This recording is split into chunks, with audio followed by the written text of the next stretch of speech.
ಪರಂಪರೆ ಡಾಕ್ಟರ್ ವೀಣಾ ಬನ್ನಂಜೆ ಅವರಿಂದ ಭಾಗವತ ಪ್ರವಚನವನ್ನು ಇವತ್ತಿನಿಂದ ಆರಂಭ ಮಾಡ್ತಾ ಇದೆ. ಭಾಗವತ ಅಂತ ಹೇಳಿ ಅಂದ್ರೇ ಅದನ್ನು ಮೋಕ್ಷಶಾಸ್ತ್ರ ಅಂತ ಹೇಳಿ ಕರೆದಿದ್ದಾರೆ. ಜ್ಞಾನ ಮತ್ತು ತೀರ ಆರಂಭದ ಹಂತದಲ್ಲಿರುವಂಥವರಿಗೂ ಕೂಡ ಜ್ಞಾನವನ್ನು ಕೊಟ್ಟು ಜ್ಞಾನದ ಹಾದಿಯಲ್ಲಿಯೇ ಇರುವವರಿಗೆ ಅತ್ಯಂತ ತ್ವರಿತವಾಗಿ ಮುಕ್ತಿ ಮಾರ್ಗಕ್ಕೆ ಕರ್ಕೊಂಡು ಹೋಗುವಂತಹ ಒಂದು ಪರಮಾದ್ಭುತವಾದಂತಹ ಕೃತಿ ನಮ್ಮ ನಡುವೆ ಇರುವಂಥದ್ದು ಶ್ರೀಮದ್ ಭಾಗವತ. ಅದರ ಪಾರಾಯಣ, ಪ್ರವಚನ, ಅದನ್ನು ಹೇಳುವುದು, ಕೇಳುವುದು ಎಲ್ಲವೂ ಕೂಡ ಅತ್ಯಂತ ಪುಣ್ಯತಮವಾದ ಕಾರ್ಯ ಅನ್ನುವಂಥ ನಂಬಿಕೆಯಿಂದಲೇ ಪರಂಪರೆಯ ಈ ಸರಣಿ ಆರಂಭ ಆಗ್ತಾ ಇದೆ. ಅದನ್ನು ನಡೆಸಿಕೊಡಲಿದ್ದಾರೆ ಈ ನಾಡಿನ ಅತ್ಯಂತ ಹಿರಿಯ ಉಪನ್ಯಾಸಕಾರರು ಮತ್ತು ಪ್ರಸಿದ್ಧ ವಾಗ್ಮಿಗಳೂ ಆಗಿರುವಂತಹ ಡಾಕ್ಟರ್ ವೀಣಾ ಬನ್ನಂಜೆ ಅವರು ದಯಮಾಡಿ ವೇದಿಕೆಗೆ ಆಗಮಿಸಬೇಕು ಅಂತ ಹೇಳಿ ಕೋರ್ತೇನೆ. ಡಾಕ್ಟರ್ ವೀಣಾ ಬನ್ನಂಜೆ ಅವರನ್ನು ಹೆಚ್ಚು ಪರಿಚಯಿಸಬೇಕಾದ ಅಗತ್ಯ ಇಲ್ಲ. ಎರಡು ಅತ್ಯಂತ ಮೇರು ಶಿಖರಗಳು, ಒಂದು ಬನ್ನಂಜೆ ಗೋವಿಂದಾಚಾರ್ಯರು, ಮತ್ತೊಬ್ಬರು ಸತ್ಯಕಾಮ. ಅಪ್ಪ ಮತ್ತು ಅಪ್ಪಯ್ಯ ಈ ಎರಡು ಅದ್ಭುತ ಮಹಾನದಿಗಳ ಮಧ್ಯದಲ್ಲಿ ಮಿಂದು ವಿಶಿಷ್ಟ ಬಗೆಯ ಜ್ಞಾನ ಸಂಪತ್ತನ್ನು ಜೋಡಿಸಿಕೊಂಡಂಥವರು ಡಾಕ್ಟರ್ ವೀಣಾ ಬನ್ನಂಜೆಯವರು. ಆರಂಭದಲ್ಲಿ ಉಡುಪಿಯ ಕಾಲೇಜಿನಲ್ಲಿ ಅಧ್ಯಾಪಕರ ಕಾರ್ಯವನ್ನು ನಿರ್ವಹಿಸುತ್ತಿದ್ದರು. ಅದರಿಂದ ದಾಟಿ ಹೊರಗೆ ಬಂದು ಸತ್ಯಕಾಮರ ಜೊತೆಯಲ್ಲೇ ಇದ್ದು ಆಧ್ಯಾತ್ಮಿಕವಾಗಿ ಬೆಳೆದಂಥವರು. ಅಕ್ಕನ ದ್ವೈತ, ಸಂತೆಯಲ್ಲೊಂದು ಮನೆ, ಸತ್ಯಕಾಮರೊಂದಿಗೆ ನನ್ನ 1000 ದಿನಗಳು, ಅಲ್ಲಮೋಪನಿಷತ್ತು, ಅರ್ಥಯಾತ್ರೆ, ಪರಮಾರ್ಥಯಾತ್ರೆ, ಇದೆಲ್ಲ ಇವರು ಬರೆದಂತಹ ಕೃತಿಗಳು. ಇವರ ಸಾಹಿತ್ಯ ಕೃತಿಗಳಿಗೆ ಶಿವರಾತ್ರೀಶ್ವರ ಪ್ರಶಸ್ತಿ, MK ಇಂದಿರಾ ಪ್ರಶಸ್ತಿ, ವಚನಶ್ರೀ ಪ್ರಶಸ್ತಿ ಮತ್ತು ಕರ್ನಾಟಕ ಸಾಹಿತ್ಯ ಅಕಾಡೆಮಿಯಿಂದ ಸಾಹಿತ್ಯ ಶ್ರೀ ಮುಂತಾದ ಅನೇಕ ಸನ್ಮಾನ ಮತ್ತು ಪುರಸ್ಕಾರಗಳು ಸಂದಿವೆ. ಅದೆಲ್ಲವುದನ್ನು ಮೀರಿ ಡಾಕ್ಟರ್ ವೀಣಾ ಬನ್ನಂಜೆ ನಿಲ್ಲುವುದು ಅವರ ಈ ಜ್ಞಾನದ ಅದ್ಭುತವಾದ ನಿಧಿಯಿಂದ. ಹಾಗಾಗಿ ಡಾಕ್ಟರ್ ವೀಣಾ ಬನ್ನಂಜೆ ಅವರಿಗೆ ತಮ್ಮೆಲ್ಲರ ಪರವಾಗಿ, ಪರಂಪರೆಯ ಪರವಾಗಿ ಹೃತ್ಪೂರ್ವಕವಾದ ಸ್ವಾಗತವನ್ನು ಕೋರಿ ಈ ಪ್ರವಚನ ಸರಣಿಯನ್ನು ಆರಂಭಿಸಬೇಕೆಂದು ಮತ್ತೊಮ್ಮೆ ವಿನಮ್ರವಾಗಿ ಕೋರುತ್ತೇನೆ. ಈಗ ನಮ್ಮೊಂದಿಗೆ ಡಾಕ್ಟರ್ ವೀಣಾ ಬನ್ನಂಜೆ ಅವರು. ನಾರಾಯಣ ನಿನ್ನ ನಾಮದ ಸ್ಮರಣೆಯ ಸಾರಾಮೃತ ಎನ್ನ ಬಾಯಿಗೆ ಬರಲಿ ಬಾರಂಗ. ಕನಸಿನೊಳಗಲಿ ನನಸಿನೊಳಗಲಿ ಮನಸ್ಸು ಕೆಟ್ಟಿರಲಿ ಮುನಿದಿರಲಿ. ಜನಕಜಾಪತಿ ನಿನ್ನ ಅಭೀಷ್ಟದ ಸ್ಮರಣೆಯ ಅಷ್ಟಾಕ್ಷರ ಮಂತ್ರ ಜಪಿಸುವ ಹಾಗೆ ಬಾರಂಗ.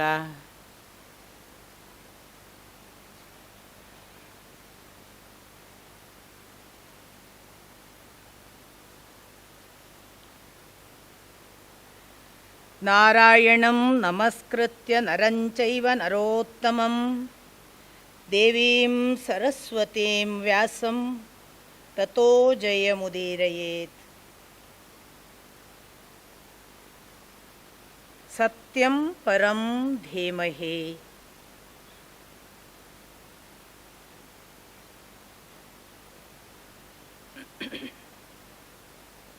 ಶ್ರೀಮದ್ ಭಾಗವತದ ಪರಮ ಕೇಂದ್ರ ಬಿಂದುವಾದ ಶ್ರೀಕೃಷ್ಣನನ್ನು ನಮಸ್ಕರಿಸಿ ಆಶೀರ್ವಾದ ಬೇಡುತ್ತಾ, ಈ ಶ್ರೀಮದ್ ಭಾಗವತ ಕಥಾಶ್ರವಣಕ್ಕೆ ಕಾರಣಕರ್ತರಾದ ಪರಂಪರೆಯ ಎಲ್ಲರನ್ನೂ ನೆರೆದಿರುವ ಎಲ್ಲ ಹಿರಿಯರ ಪದತಲಕ್ಕೆ ಹಣೆ ಹಚ್ಚಿ ನಮಸ್ಕಾರ.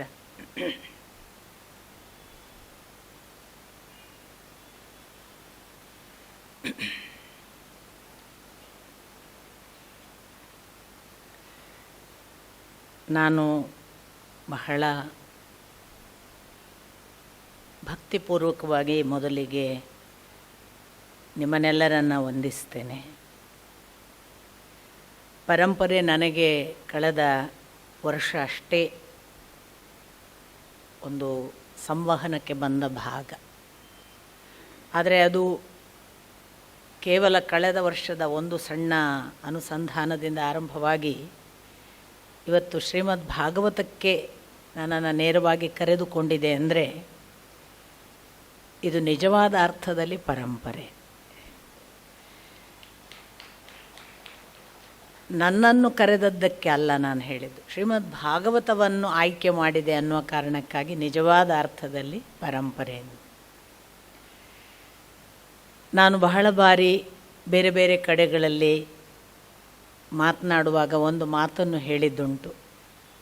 ಹಿಂದೂ ಧರ್ಮ ಅವನತಿಯ ಕಡೆಗೆ ನಡೆದಿದೆ, ಅದರ ಮೇಲೆ ಅತಿಕ್ರಮಣ, ದಾಳಿ, ಇದನ್ನೆಲ್ಲ ನಾವು ಎಷ್ಟು ದಿನ ಅನುಭವಿಸುವುದು, ಹೀಗೆ ಅನುಭವಿಸ್ತಾ ಹೋದರೆ ನಾವು ನಾಳೆ ಉಳಿತೇವೋ ಇಲ್ವೋ, ನಮ್ಮನ್ನು ಯಾರಾದರೂ ಇಲ್ಲವಾಗಿಸುವಂತಹ ಸ್ಥಿತಿಗೆ ಬಂದರೆ ಹಿಂದೂ ಧರ್ಮದ ಪುನರುತ್ಥಾನ ಹೇಗೆ, ಹೀಗೆಲ್ಲ ಒಂದು ಆವೇಶದ ಮಾರ್ಗ ಇದೆ.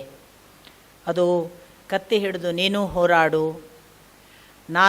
ಅವರು ಕತ್ತಿ ಹಿಡಿದು ಹೋರಾಡಿದಷ್ಟೇ ಪ್ರಬಲವಾಗಿ ನಾನು ಹೋರಾಡಬಲ್ಲೆ ಅನ್ನುವ ತಯಾರಿಯನ್ನು ಮಾಡಿಕೊಳ್ಳುವುದು ಈಗ ಹಿಂದೂ ಧರ್ಮಕ್ಕೆ ಇರುವ ಅನಿವಾರ್ಯ ಅವಶ್ಯಕತೆ ಅಂತೆಲ್ಲ ಮಾತನಾಡುವವರಿದ್ದಾರೆ. ಇದನ್ನು ನಾನು ಒಂದು ಹಂತಕ್ಕೆ ಅಲ್ಲಗಳೀತೇನೆ ಅಥವಾ ನಾನು ಅವರನ್ನು ಕಡಿಮೆ ಅಂತ ಭಾವಿಸ್ತೇನೆ ಅಂತ ನೀವು ತರ್ಕಿಸಬೇಕಾಗಿಲ್ಲ.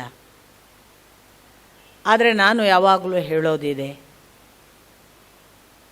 ಭಾರತೀಯ ಪರಂಪರೆ, ಹಿಂದೂ ಧರ್ಮ, ನಮ್ಮ ಸನಾತನ ಧರ್ಮದ ಎಲ್ಲ ಔನ್ನತ್ಯ ಉಳಿಯಬೇಕಾದರೆ ಖಂಡಿತಕ್ಕೂ ಕೂಡ ಬಹಳ ಮುಖ್ಯವಾಗಿ ಆಗಬೇಕಾದದ್ದು ಭಾರತೀಯ ಪರಂಪರೆಯ ಯಾವ ಶಾಸ್ತ್ರ ಗ್ರಂಥಗಳಿವೆ ಅದನ್ನು ನಾವು ಹೆಚ್ಚು ಹೆಚ್ಚು ತಿಳಿಯುವುದು, ಪ್ರಚುರಪಡಿಸುವುದು. ಅದರಲ್ಲೂ ನಾನು ಹೋದಲ್ಲೆಲ್ಲ ಹೇಳ್ತೇನೆ, ಆದಷ್ಟು ಬೀದಿ ಬೀದಿಗಳಲ್ಲೆಲ್ಲ ಶ್ರೀಮದ್ ಭಾಗವತವನ್ನು ಏರ್ಪಡಿಸಬೇಕು. ಆ ಮೂಲಕ ಜನರಿಗೆ ನಿಜವಾದ ಹಿಂದೂ ಪರಂಪರೆ ಅಂತ ಅಥವಾ ಸನಾತನ ಧರ್ಮ ಅಂತ ಏನಿದೆ ಅದು ಮನವರಿಕೆ ಆಗಬೇಕು, ಆಗುತ್ತೆ. ಒಂದು ಶ್ರೀಮದ್ ಭಾಗವತ ಅನ್ನುವ ಒಂದು ಅಸ್ತ್ರ ಸಾಕು, ಉಳಿದ ಎಲ್ಲ ಶಸ್ತ್ರಾಸ್ತ್ರಗಳನ್ನು ಕೂಡ ಸೋಲಿಸಬಹುದು. ಅಷ್ಟು ವಿಶೇಷವಾದ ಒಂದು ಶಕ್ತಿ ಉಳ್ಳಂತಹ ಗ್ರಂಥ. ಏನು ಹಿಂದೂ ಪರಂಪರೆಯನ್ನು, ಸನಾತನ ಧರ್ಮವನ್ನು ಕಟ್ಟಿಕೊಡುವ ಅಥವಾ ಇದನ್ನು ಎತ್ತಿ ಹಿಡಿಯುವ, ಇದರ ಒಳಗಿರೋ ದೋಷಗಳಿದ್ದರೆ ಅದನ್ನು ಅಲ್ಲ ಮಾಡುವ ಅಥವಾ ನಮ್ಮನ್ನು ಅದರಲ್ಲಿ ಮತ್ತೆ ಮುನ್ನಡೆಸುವ ಯಾವ ಶಕ್ತಿ ಇದೆ ಅಂತೆಲ್ಲ ನಿಮಗೆ ಪ್ರಶ್ನೆ ಬಂದರೆ ನಾನು ಒಂದೇ ಒಂದು ಮಾತು ನಿಮಗೆ ಹೇಳಲಿಕ್ಕೆ ಇಷ್ಟಪಡೋದು, ಯಾವನೇ ವ್ಯಕ್ತಿ ಅವನು ಇದುವರೆಗೆ ಸನಾತನ ಧರ್ಮ ಪರಂಪರೆಯ ಯಾವುದನ್ನೂ ಕೇಳಲಿಲ್ಲ, ಅವನಿಗೆ ಯಾವುದೂ ಕೂಡ ಓದಿ ಗೊತ್ತಿಲ್ಲ, ಆದರೆ ಅವನಿಗೆ ಒಳಗೊಂದು ನಿರಂತರ ದೇವಭಕ್ತಿ ಇದೆ ಅಂತಾದರೆ ಅದೊಂದು ಮಾತ್ರ ಖಾಯಂ ಅವಶ್ಯಕತೆ. ಅದಿಲ್ಲದವನಿಗೆ ಏನೂ ಮಾಡೋದಕ್ಕೆ ಬರೋದಿಲ್ಲ. ಅವನಿಗೆ ನನಗಿಂತ ದೊಡ್ಡದೊಂದಿದೆ, ಅದು ನನ್ನನ್ನು ರಕ್ಷಿಸ್ತಾ ಇದೆ, ನನ್ನನ್ನು ಕಾಯ್ತಿದೆ, ನಾನು ಅದನ್ನು ನಂಬಿದ್ದೇನೆ ಅನ್ನುವ ಒಂದು ಭಕ್ತಿ. ಅದು ಎಷ್ಟು ತೀವ್ರ, ಎಷ್ಟು ಕನಿಷ್ಠ ಅದೆಲ್ಲ ಬೇಡ, ಸಾಮಾನ್ಯ ಭಕ್ತಿಯೇ ಇರಲಿ. ಇದ್ದರೆ ಮುಂದೆ ಶ್ರೀಮದ್ ಭಾಗವತಕ್ಕೆ ಅವನು ಪ್ರವೇಶಿಕೆ ಕೊಟ್ಟ ಅಂತಾದರೆ ಅವನ ಬದುಕು ಬದಲಾಗಿಯೇ ಆಗ್ತದೆ, ಇದರಲ್ಲಿ ನಿಸ್ಸಂಶಯ. ಇದು ಹೀಗೆ ಹೇಳುವುದಕ್ಕೆ ನಾನು ಯಾರೋ ಅವರು ಇವರು ಅಂತ ತೋರಿಸಿ ನಿಮಗೆ ಆಧಾರಗಳನ್ನು, ಉದಾಹರಣೆಗಳನ್ನು ಕೊಡೋದಲ್ಲ. ನಾನೇ 2020ರವರೆಗೆ, ಈಗ 5 ವರ್ಷಗಳ ಹಿಂದೆ ನೀವು ನನ್ನನ್ನು ಕೇಳಿದರೆ ನಾನು ಭಾಗವತವನ್ನು ಓದಿದವಳಲ್ಲ. ನಾನು ಭಗವದ್ಗೀತೆಯನ್ನು ಕಂಠಪಾಠ ಮಾಡಿಯೋ ಅದರ ಅರ್ಥ ಸಾಧ್ಯತೆಗಳನ್ನು ಎಲ್ಲ ಆಯಾಮಗಳ ವ್ಯಾಖ್ಯಾನಗಳ ಮುಖಾಂತರ ತಿಳಿದವಳಲ್ಲ. ಭಗವದ್ಗೀತೆ ಪ್ರವೇಶಿಕೆ ನನಗಿರಲಿಲ್ಲ. ನನಗೆ ರಾಮಾಯಣ ಶಾಸ್ತ್ರೀಯ ಗ್ರಂಥವಾಗಿ ಓದು ಗೊತ್ತಿಲ್ಲ, ಯಾರನ್ನಾದರೂ ನಿರಂತರ ಪ್ರವಚನ ಕೇಳಿದವಳಲ್ಲ, ನಾನು ಮಹಾಭಾರತವನ್ನು ತಿಳಿದಿದ್ದವಳಲ್ಲ. ಆದರೆ 2019 ಕೊನೆಯ ಭಾಗದಲ್ಲಿ ಯಾವುದೋ ಒಂದು ಅಚಾನಕ್ ಸಂದರ್ಭ, ಆಗೇನು ಕೊರೋನಾ ಬಂದಿರಲಿಲ್ಲ, ನನಗೆ ವೈಯಕ್ತಿಕವಾಗಿ ಏನೋ ಒಂದು ಪುಲ್, ನಾನು ಬೇರೆ ಏನನ್ನೋ ಓದಬೇಕು, ಏನನ್ನೋ ತಿಳಿಬೇಕು, ಇದಲ್ಲ ಅಂತ. ಅಂಥ ದಿನಗಳಲ್ಲಿ ನನ್ನ ಜೊತೆಗೆ ನಿರಂತರವಾಗಿ ಅಧ್ಯಾತ್ಮ ಓದುವ ಆಧ್ಯಾತ್ಮಿಕ ಮಾತುಕತೆಗಳಲ್ಲಿ ಪಾಲ್ಗೊಳ್ತಿದ್ದಂತಹ ಹುಡುಗ, ಅಮ್ಮ ಯಾವತ್ತಾದರೂ ನೀವು KS ನಾರಾಯಣಾಚಾರ್ಯರ ಭಾಗವತ ಕೇಳಿದ್ದೀರಾ ಅಂತ ಕೇಳಿದ. ಆಗ ನಾನು ಹಾಗೆ ಅಂದರೆ ಯಾರು ಅಂತ ಕೇಳಿದ್ದೆ. ನನ್ನನ್ನು ತಪ್ಪು ಭಾವಿಸಬಾರ್ದು. ಹಾಗೆ ಅಂದರೆ ಯಾರು, ನನಗೆ ಗೊತ್ತಿಲ್ಲ ಅವರು ಅಂತ. ಇಲ್ಲ, ಹಾಗಾದರೆ ನಾನೊಂದು ಲಿಂಕ್ ಕಳಿಸ್ತೇನೆ ಅಂತ ಒಂದು 52 ದಿನಗಳ ಕಾಲ ಶ್ರೀಮದ್ ಭಾಗವತದ ದಶಮ ಸ್ಕಂಧದ ನಂತರದ ಭಾಗವನ್ನೇ ಪ್ರಮುಖವಾಗಿಟ್ಟುಕೊಂಡ ಅವರ ಉಪನ್ಯಾಸ ಮಾಲಿಕೆಯನ್ನು ಕಳುಹಿಸಿದ. ಆ ಲಿಂಕ್ಗಳನ್ನು ನಾನು ತೆರೆದು ಕೇಳುವುದಕ್ಕೆ ಆರಂಭ ಮಾಡಿದೆ. ಕಾಲಾಂತರದಲ್ಲಿ ನಾನು ಬೆಳಗಿನ 11:30ವರೆಗೆ ನನ್ನ ಧ್ಯಾನ ಕ್ರಮ, ಅದು ಆವಾಗ ಮೌನ. ನಂತರದಲ್ಲಿ ನಾನು ಬರೀ ಇವರನ್ನು ಆದಷ್ಟು ಕೇಳೋದು.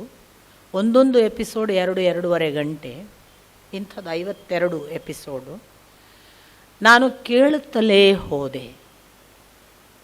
ಎಷ್ಟು ಅವರನ್ನು ಕೇಳುವುದಕ್ಕೆ ತೊಡಗಿದೆ ಅಂದರೆ, ರಾತ್ರಿ ಮಲಗುವಾಗ 12:30-1 ಗಂಟೆವರೆಗೆ ನಾನು ನನ್ನ ದಿಂಬಿನ ಪಕ್ಕದಲ್ಲಿ ನಾರಾಯಣಾಚಾರ್ಯರ ಉಪನ್ಯಾಸ ಕೇಳಿಯೇ ಮಲಗುವುದು. ಅದು ನನಗೆ ಇನ್ನೇನು ನಿದ್ದೆ ಬರ್ತದೆ ಅನ್ನುವಾಗ ಅದನ್ನು ಆರಿಸು ಮತ್ತು ಮಲಗುವುದು.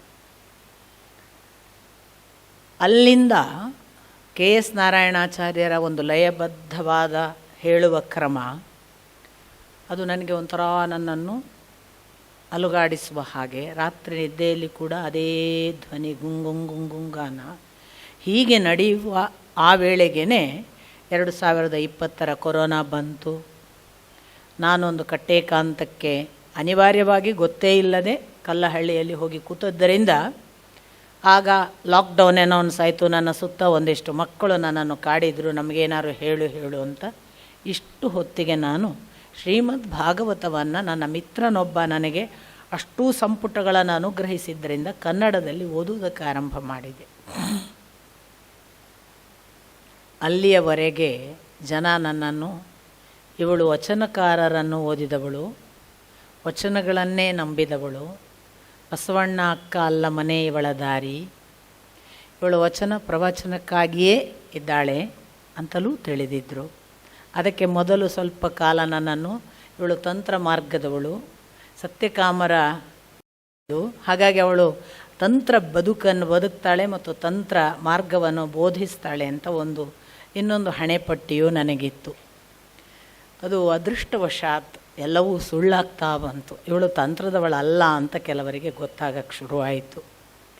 ಆಮೇಲೆ ಇವಳು ವಚನದವಳು ಅಂತ ಹೇಳಿದ ಕಾಲಘಟ್ಟದಲ್ಲಿ ವಚನಗಳನ್ನು ಮಾತನಾಡ್ತಾ ಇದ್ದ ಸಂದರ್ಭಗಳಿದ್ದವು. ಆದಾಗ ಇದಕ್ಕಿದ್ದ ಹಾಗೆ ನಾನು ವಚನಗಳನ್ನೂ ಕೂಡ ಅದರ ಒಳಗಿನ ತಥ್ಯಗಳನ್ನು ಉಪನಿಷತ್ತಿನಲ್ಲಿ, ಭಗವದ್ಗೀತೆಯಲ್ಲಿ ಕಾಣುವುದಕ್ಕೆ ಪ್ರಾರಂಭ ಆದಂತಹ ಕಾಲಘಟ್ಟ. ಇದ್ದಕ್ಕಿದ್ದ ಹಾಗೆ ಈ ಭಾರತೀಯ ಪರಂಪರೆಯ ಶಾಸ್ತ್ರೀಯ ಗ್ರಂಥಗಳನ್ನು ಶ್ರೀಮದ್ ಭಾಗವತದ ಮೂಲಕ ಪ್ರವೇಶಿಕೆ ಪಡೆದವಳು. ಮತ್ತೆ ನೀವು ನಂಬ್ತಿದ್ರೆ ನಂಬಿ, ಬಿಡ್ತಿದ್ರೆ ಬಿಡಿ, ನಾನು ತಿರುಗಿ ನೋಡಿಲ್ಲ. ನಾನು ಅದಾದ ಬಳಿಕ ಇವತ್ತಿಗೆ ಇದು ನನ್ನ 11ನೆಯ ಶ್ರೀಮದ್ ಭಾಗವತದ ಸರಣಿ. ನಾನು ಇದನ್ನು ಹೆಗ್ಗಳಿಕೆಗೆ ಹೇಳೋದಲ್ಲ. ನನ್ನ 50ರವರೆಗೆ ಏನನ್ನೂ ಓದದವಳು ಇವತ್ತು 11 ಬಾರಿ ಶ್ರೀಮದ್ ಭಾಗವತವನ್ನು ಹೇಳುವುದಕ್ಕೆ ಸಾಧ್ಯವಾಗಿದ್ದರೆ 11 + 3 ಬಾರಿ ಅದಕ್ಕೆ ಪೂರ್ವದಲ್ಲಿ ಓದಿದ ಭಾಗವತದ 14 ಓದುಗಳು ಮತ್ತು ಅದರ ಜೊತೆಗೆ ನನಗೆ ತಿರುಗಿ ನೋಡಲಾಗದ ಹಾಗೆ ನಾನು ರಾಮಾಯಣವನ್ನು ಸಮಗ್ರ ಓದಬೇಕು ಅಂತ ಹೇಳಿ ರಾಮಾಯಣವನ್ನು ಒಂದು 3 ಬಾರಿ ಓದಿ, ರಾಮಾಯಣ ಮಾತ್ರವಲ್ಲ ಮಹಾಭಾರತವನ್ನು ಓದಬೇಕು ಅಂತ ಸಮಗ್ರವಾಗಿ ಓದಬೇಕು, ಅಕ್ಷರ ಬಿಡೋದು. ಯಾಕೆಂದರೆ ಮಹಾಭಾರತ ಅಂದರೆ ನಮ್ಮ ಅಪ್ಪ ಉಪನ್ಯಾಸ ಮಾಡಿದ್ದಿತ್ತು, ನಾರಾಯಣಾಚಾರ್ಯರು ಉಪನ್ಯಾಸ ಹೇಳಿದ್ದಿತ್ತು. ನಾನು ಈಗಾಗಲೇ ಹೇಳಿದೆ ಹಾಗೆ KS ನಾರಾಯಣಾಚಾರ್ಯರು, ನಮ್ಮ ಅಪ್ಪ ಮೊದಲಾದವರು ಶ್ರೀಮದ್ ಭಾಗವತ ಉಪನ್ಯಾಸ ಮಾಡಿದ್ದಿತ್ತು. ಅದು ಯಾಕೋ ನನಗನ್ನಿಸ್ತು ಸಮಗ್ರವಾಗಿ ಓದಬೇಕು ಅಂತ.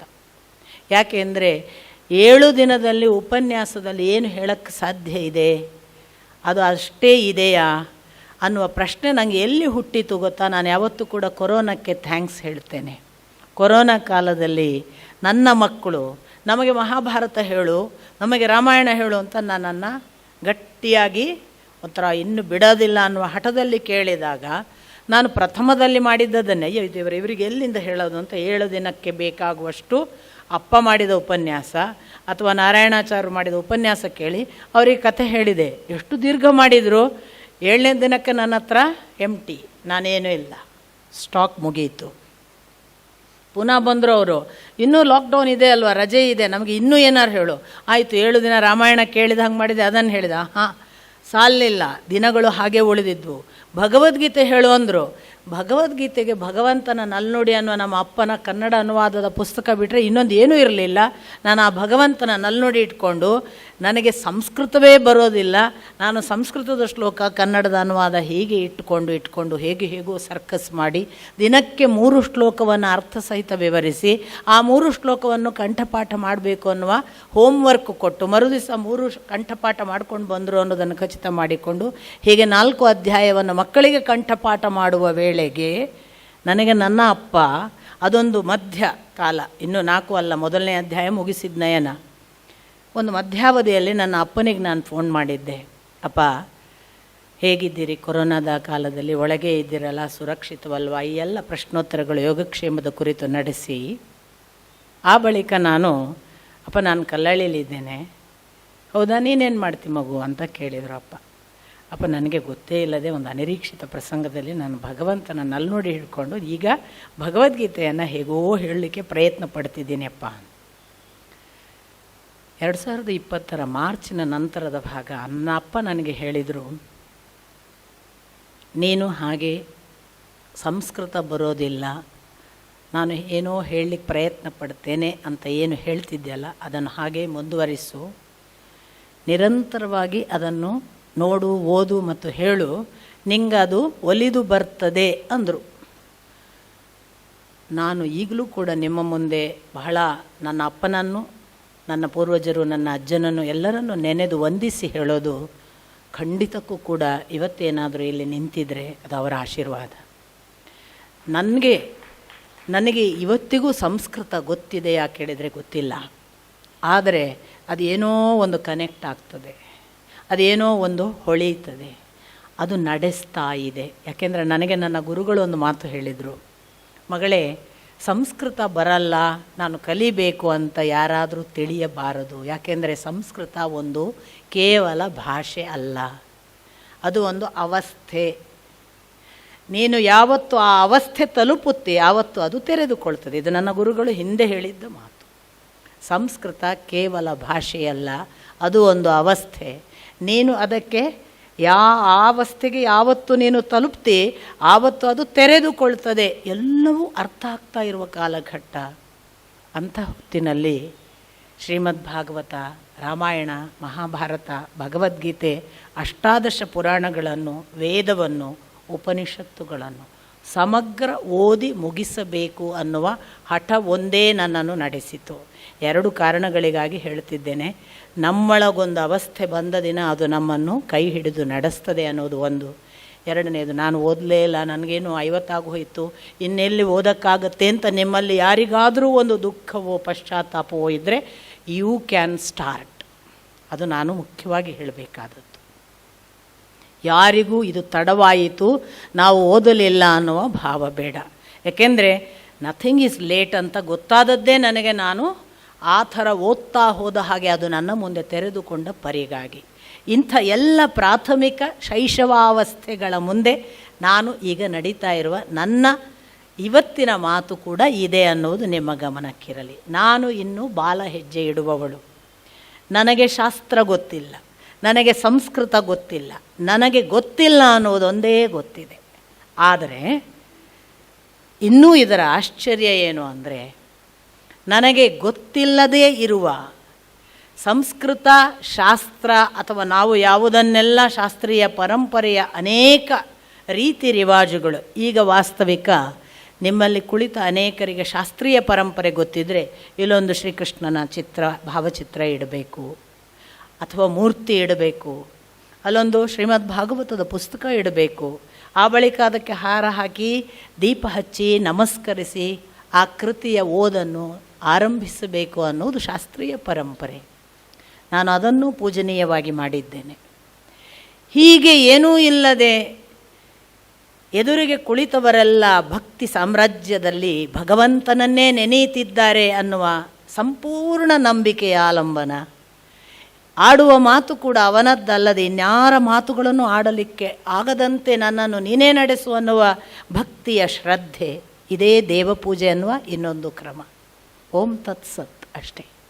ಅಂಥ ಒಂದು ಭಾವದಲ್ಲೂ ಕೂಡ ಶ್ರೀಮದ್ ಭಾಗವತವನ್ನು, ಭಗವಂತನ ಮಾರ್ಗವನ್ನು ನೆನೆಯಬಹುದು. ನಾನು ನಿಮಗೆ ಹೇಳಿದೆ, ಇದು ನನ್ನನ್ನು ಈ ಪರಿ ಬದಲಾಯಿಸಿದ್ದು ನನ್ನ ಪ್ರಾಥಮಿಕ ಓದು ಶ್ರೀಮದ್ ಭಾಗವತ. ಎಷ್ಟು ಪರಿಣಾಮ ಹೀಗೆ ಓದಿ ಇಂಥ ಉಪನ್ಯಾಸ ಮಾಡುವುದಕ್ಕೆ ಕಾರಣವಾಯಿತು ಅಂತ ಕಾಣ್ತದೆ ಅಂತ ನೀವೇನಾದರೂ ಭಾವಿಸಿದರೆ, ನಾನು ನನ್ನೊಳಗೆ ಆಗಿರುವ ಪರಿಣಾಮಗಳನ್ನು, ಪರಿವರ್ತನೆಗಳನ್ನು ಅನುಭವಿಸಬಲ್ಲನೆ ಹೊರತು ನಿಮಗೆ ಹೇಳಲಾರೆ.